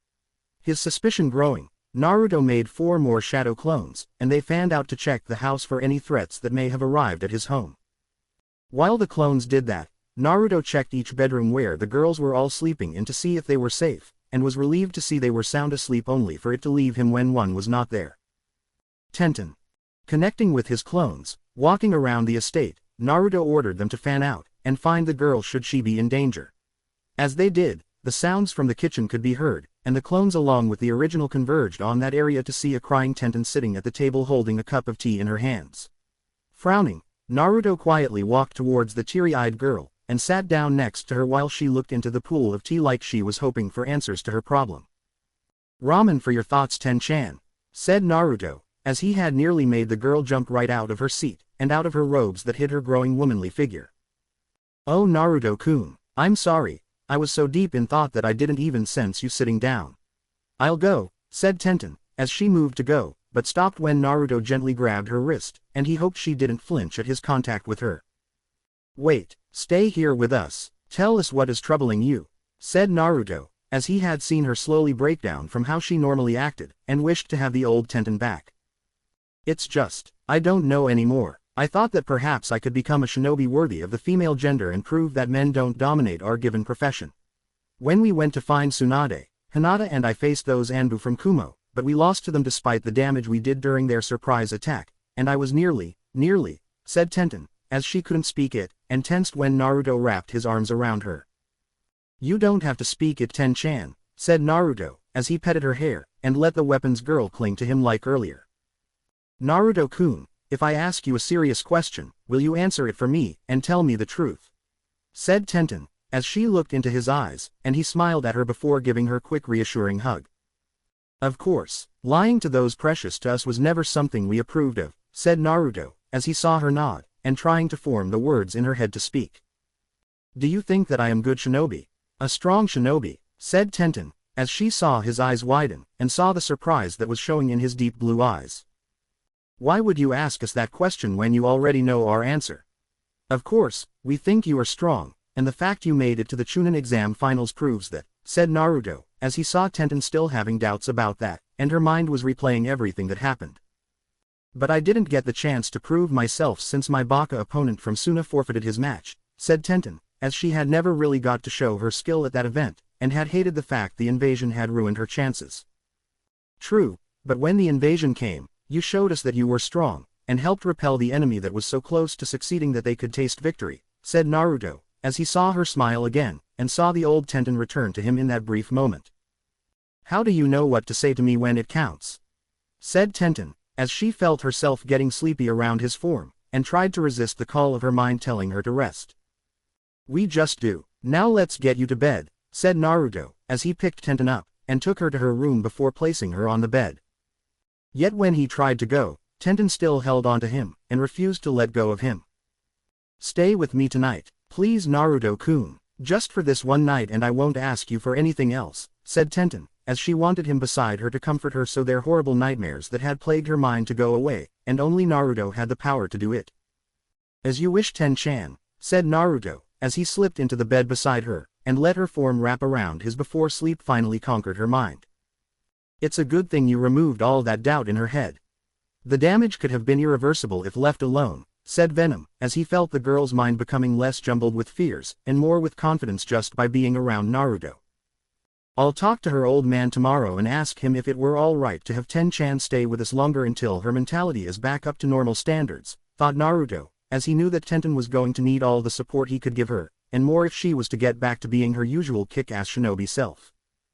The next day, Naruto awoke to the feeling of a body on top of his own once more, as it had been the same feeling he got from Kin after her first time sleeping in the same bed as him, and found that this time it was Tenten now doing it. Sensing his shadow clone, he left with Kin telling her what happened last night. The real Naruto focused his attention on Tenten, and saw her form no longer looking so shaken like a frightened rabbit. "Naruto-kun," said Tenten, as she mumbled into his chest, unknowingly breathing in his scent, and began to kiss his chest that was exposed where his shirt didn't cover it. "I have to wake her up, but it seems like a crime to do so, and Ten-chan's reaction to this may not be so calm," thought Naruto, as he felt her shift her form, and could feel Tenten pressing her hips against his. "It seems a certain weapons girl wants to polish your sword," said Kyuubi, as he felt Naruto's own body heat up, and trying to keep it under control. "You do remember she was nearly raped, right?" said Naruto, as he saw Kyuubi scowl at him, and the Namikaze wondered if he upset the fox because he was basically saying no. "And what do you think the remedy for her would be in this case?" "You saved her, Gave the girl comfort in her hour of need, and let's not forget the simple fact she wanted to get it on with you in that very same mission, said Kyuubi, as he knew that this girl was going to be one of his many mates, and that this situation needed to be dealt with soon. Before Naruto could even think a response, he felt Tenten stir even more, and that told him that she was going to wake up any moment. Looking at her face, Naruto saw Tenten opening her eyes, and looking at him for a few seconds before realizing that she was on top of him.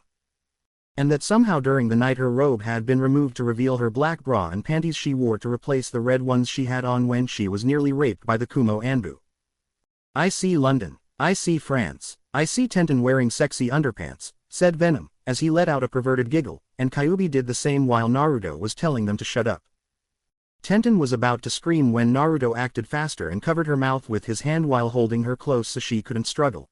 It took a moment for Tenten to regain the memory of last night, but after the interesting way of waking up, she could recall how she asked Naruto to stay in the bed with her that night, and how he comforted her when she needed it the most.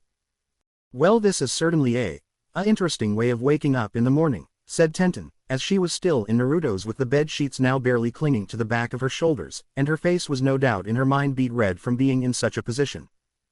Yes, quite interesting, said Naruto, as he couldn't help but give her a foxy smile, and made Tenten blush further while the heat in her loins was slowly growing.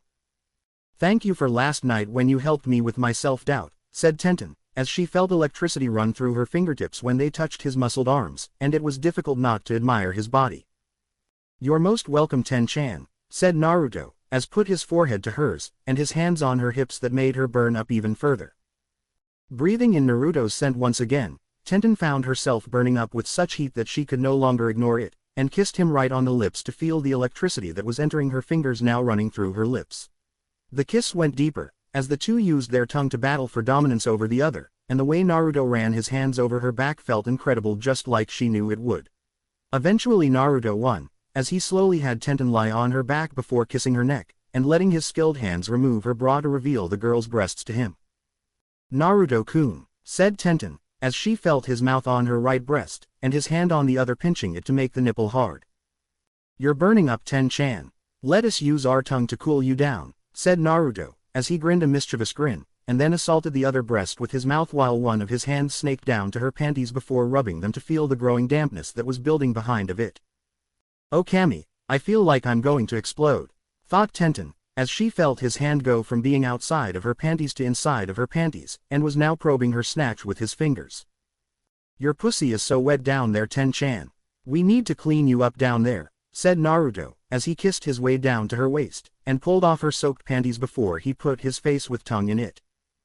Tenten arched her back in pleasure, as she had one of her hands on his blonde spiky hair while the other gripped the bed sheet beneath her, and she let out a scream of pleasure at the feeling of his tongue invading her womanhood. She involuntarily bucked her hips up, which drove him even deeper into her womanhood, and she nearly tore the bed sheets with her fingernails when he pressed his tongue against her clit before sending chakra through his tongue. Oh Kami, Naruto-kun, said Tenten, as she felt her very first orgasm hit her, and she could swear to Kami himself that she saw the heavens for a few long seconds. Naruto himself was licking up the juices Tenten had coming out of her pussy. Loved how she screamed his name. Tasty, said Naruto, as he freed himself from her wet folds, and saw Tenten breathing heavily from such pleasurable sensations. Must have now, thought Tenten, as she desired more of Naruto, and immediately pounced on the young Namikaze before kissing him with a hungry passion. Once more they battled for dominance when they kissed each other. Tongues included like swords, with Tenten having won, her hands going into his boxers to grab the large prize she could feel was being strained by his underwear. Naruto groaned, as she began to run her hand over the appendage, and Tenten was getting excited at the feel of the item in her hand. Well, this is one way for Tenten to fully get over her trauma, said Venom, as he saw the girl kissing her way down Naruto's chest to his waist, and pulling the boxers away from the young Namikaze's erection. I think it's time that I gave your sword here a good polishing with my mouth, Naruto-kun, said Tenten seductively, as she began to lick his erection all over with her tongue, and massaged his balls with her free hand while Naruto himself moaned at the pleasure she was giving him. Ten-chan sure knows how to polish, thought Naruto, as he let out a gasp when Tenten began sucking on him, and bobbing her head around his cock. I can't believe I'm doing this, especially after what happened on our last mission, but for some reason it feels right, and I want to do this, thought Tenten, as she continued to give Naruto a sloppy, but otherwise pleasurable blowjob while humming to create vibrations and further bring him pleasure. "We're going to come Ten-chan any moment now," said Naruto, as he wanted to give the girl full warning and see what she would do. Increasing her speed of her mouth on his cock, Tenten licked the underside of his cock all the way to the tip, and sucked hard to make Naruto finally released in life-giving seed into her mouth that she began swallowing it. After about what felt like a minute, Tenten released his cock from her mouth with a loud pop sound before licking her lips, and gave the item in her hands a quick kiss of affection. "You taste pretty good yourself, Naruto-kun," said Tenten, as she saw Naruto look at with a grin on his face, and she let out an eep when he tackled her back down, giving her a passionate kiss while his still hard erection pressed against her folds. "Do you want to take this to the next level, Ten-chan?" said Naruto, as he knew that once he entered her and took her virginity there was no going back. Yes, if there was anyone I wanted to be my first, it is you, Naruto-kun. Take me now," said Tenten, as she kissed him again hungrily, and moved her lower body up towards his so the tip of his cock entered her pussy. "You heard the girl, screw her brains out until you're both on your backs next to each other smoking a cig," said Venom, as he had seen several adult movies involving that, and wanted Naruto to do it himself. "As you wish, Ten-chan," said Naruto, as he inserted himself up to the point where he felt her hymen, and after a few seconds he thrust forward, breaking the wall, causing Tenten to let out a scream of pain before it was silenced by a kiss from Naruto. When the pain subsided, Naruto removed his lips from Tenten's, and whispered how sorry he was to cause her such pain, with Tenten kissing the side of his face while telling him she understood. She had heard from Kin upon asking the girl about her first time that the first time was painful because of the piercing of the hymen, and that after that it was always spectacular. The fact that Kin's eyes glazed over at that part made Tenten realize that this girl knew what she was talking about. "Now that the pain has passed, Ten-chan, let us give you the pleasure you deserve, and make you bedridden," said Naruto, as he moved his cock back until the tip was in her pussy, and then thrust forward, making Tenten arch her back in pleasure. He did it again. And again. And again. Tenten was in blissful heaven right now, as she held on to Naruto while his mouth was assaulting her breasts, and his cock pounding away at her with such movement that the bed was moving with them. Her hands raked along his back, leaving scratch marks, as she called out his name repeatedly, telling him to go faster, drive his cock in her harder, and pleading with him not to stop. "Hey Kyuubi, Venom, I need you to kill my seed for this one. I don't want her getting pregnant," thought Naruto, as he didn't want to have to tell Tenten's father that he was now potentially a grandfather now, and just who the child's father was. The man did own a weapons shop after all. "Okay," said Venom, as he knew that even if Kyuubi did it just by himself, his symbiotic-like behavior would override the demons, and thus make things complicated for their poor vessel. "Fine, though personally I suggest you have this girl give you a litter of kits," said Kyuubi, making the mental image of Naruto glare at him for that. "Oh yeah, that will be so great, getting Tenten pregnant, then telling her father, and thus trying to prevent him from cutting off something of ours that are the very needed items that make it happen," thought Naruto sarcastically, as he saw the demon growl at him for that, but even the fox knew the boy had a point, and since the man did own a weapons shop, the man had quite the arsenal on his side. "Fine, oh just so you know, I set up a small sound barrier for you, and made sure not even Nibby can hear you two scream out in pleasure," said Kyuubi, as he knew that the two had forgotten to do that, and would have caused those in the house to hear them. "Thank you," thought Naruto, as he refocused back on Tenten, and it was a good thing too, since his body was on autopilot with him plowing into her while Tenten herself was so deep in pleasure she had let go of Naruto completely, with her voice becoming mere gurgle from screaming so much in pleasure. "Come, please, come, Naruto-kun," said Tenten, as she had experienced several orgasms already, and she could feel herself nearing one more even though her mind was so out it. "Here we come, Ten-chan. Don't worry, we're firing blanks today so you don't have to worry about being pregnant just yet," said Naruto, as he gave her several more hard thrusts, and then let out a roar of passion before coming hard right into her womanly folds. Naruto would have to make a mental note to tell Kin that, which would no doubt make his wallet lighter in buying so many birth control pill boxes. The two stayed intertwined like that for a few minutes before Naruto turned their bodies over so Tenten was on top of him. He kissed her forehead before letting his head rest on the soft mattress, as he looked at the clock on the other side of the room, and saw it was still early in the morning. Tenten was basically out of it, so he might as well join her in sleeping for just a little bit longer. In the room Naruto shared with Kin, the shadow clone of Naruto was making up for the sex embargo he had placed on himself to deprive his slave of sexual pleasure, and the original thanked Venom for teaching him how to set up a mental command link with the clones. Judging from the screams of pleasure Kin was letting out while his shadow clone was eating her pussy, the girl would be thanking him later, and in her own way at that. Hokage Tower Interrogation Area 3 hours later. "You're a little late today, Naruto-san. What kept you?" said Ibiki, as Naruto came into his office fully cleaned up, and with a skip in his step. "That's for us to know and for you to never find out," said Naruto, as he saw Anko in the room smirking at him, and it was clear she knew what it was that made him happy today. "I know, Naruto-kun got laid, twice," said Anko, as that made Ibiki blush along with some of the other Anbu in the room, and made Naruto frown at her in annoyance before a smirk came to his face.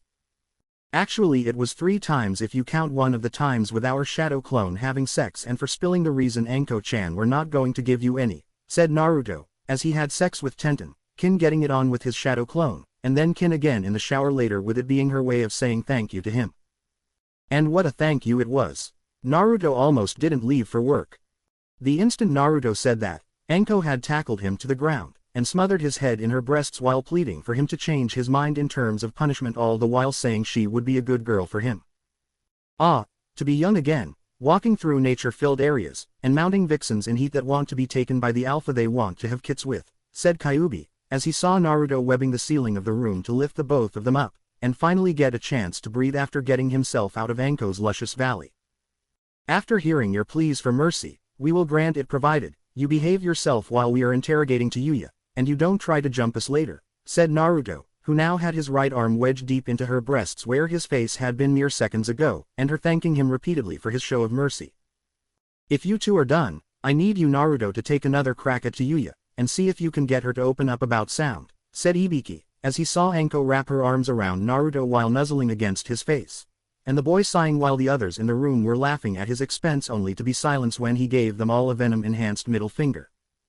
"We know Ibiki-san, we just need her to open up using what we know and who we know was there.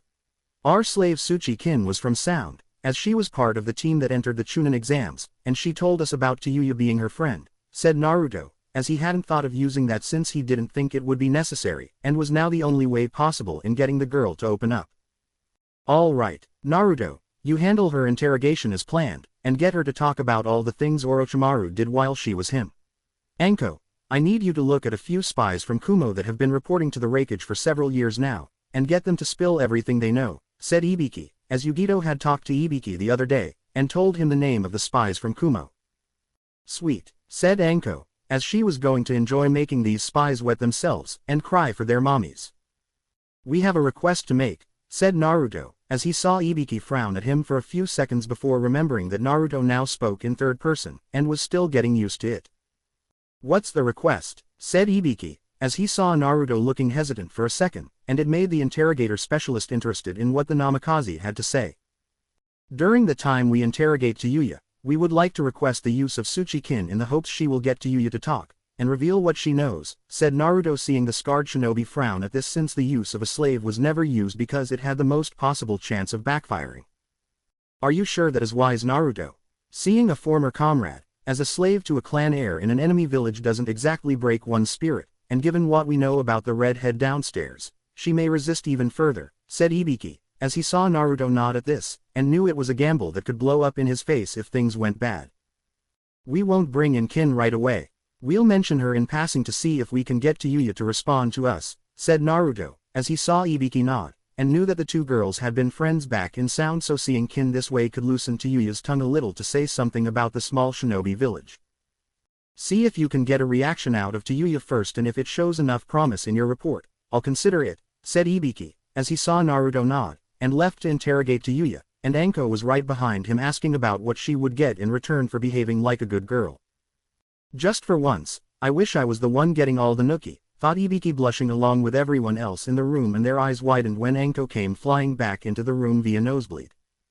Whatever Naruto said must have really made Anko really excited.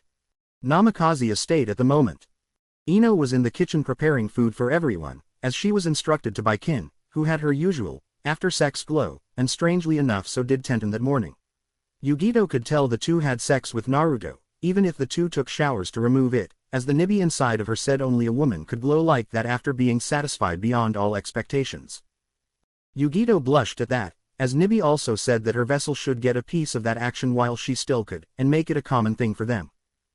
So Tenten, how was it? Said Kin, as she saw Tenten blushing at the question since the head concubine had walked into the room looking for Naruto, and found the weapons girl passed out in the bed naked with a smile on her face not even Kami could remove. Do you have to ask Kin-san? We are eating breakfast after all, said Ino, as she set down a plate for everyone, and herself before trying to eat her food. I would like to know too.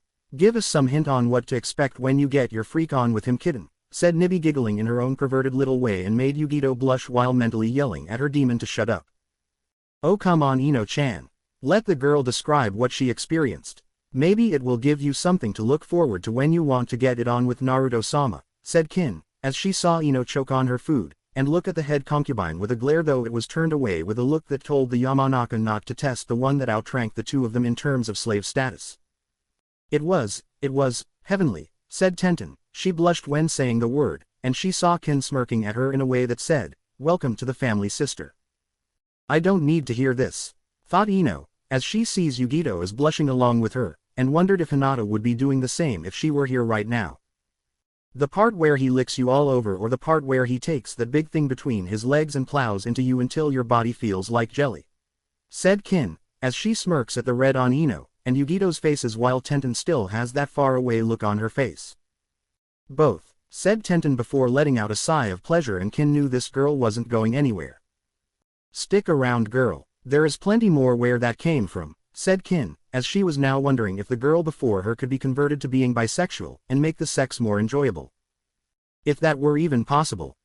How about we change the subject to something else? Like that Tayuya girl that Naruto-sama is interrogating, said Ino, as she needed to get her mind elsewhere soon, or she was going to need to excuse herself from the table to do something before returning to the group more relaxed. She was one of Orochimaru's bodyguards, right? Said Yugito, as she saw Kin nod at that, and saw the girl was worried about her friend. Back in Sound, Tayuya was the only friend I had, and helped me survive by making sure I had developed a backbone strong enough to keep the weirdos that Orochimaru kept in the village off of me, said Kin, as she owed Tayuya a lot, and knew that if anyone could save her friend it was her Naruto-sama. Do you think Naruto-kun will get her to become a slave like you and Ino? Said Tenten, as that was what happened with them, and so far the two turned out pretty good. He has to, or else Tayuya will be thrown away into prison. She's tough, but the prisoners will most likely gang up on her, and will, said Kin, as she couldn't speak it, and all the girls at the table shuddered at the unspoken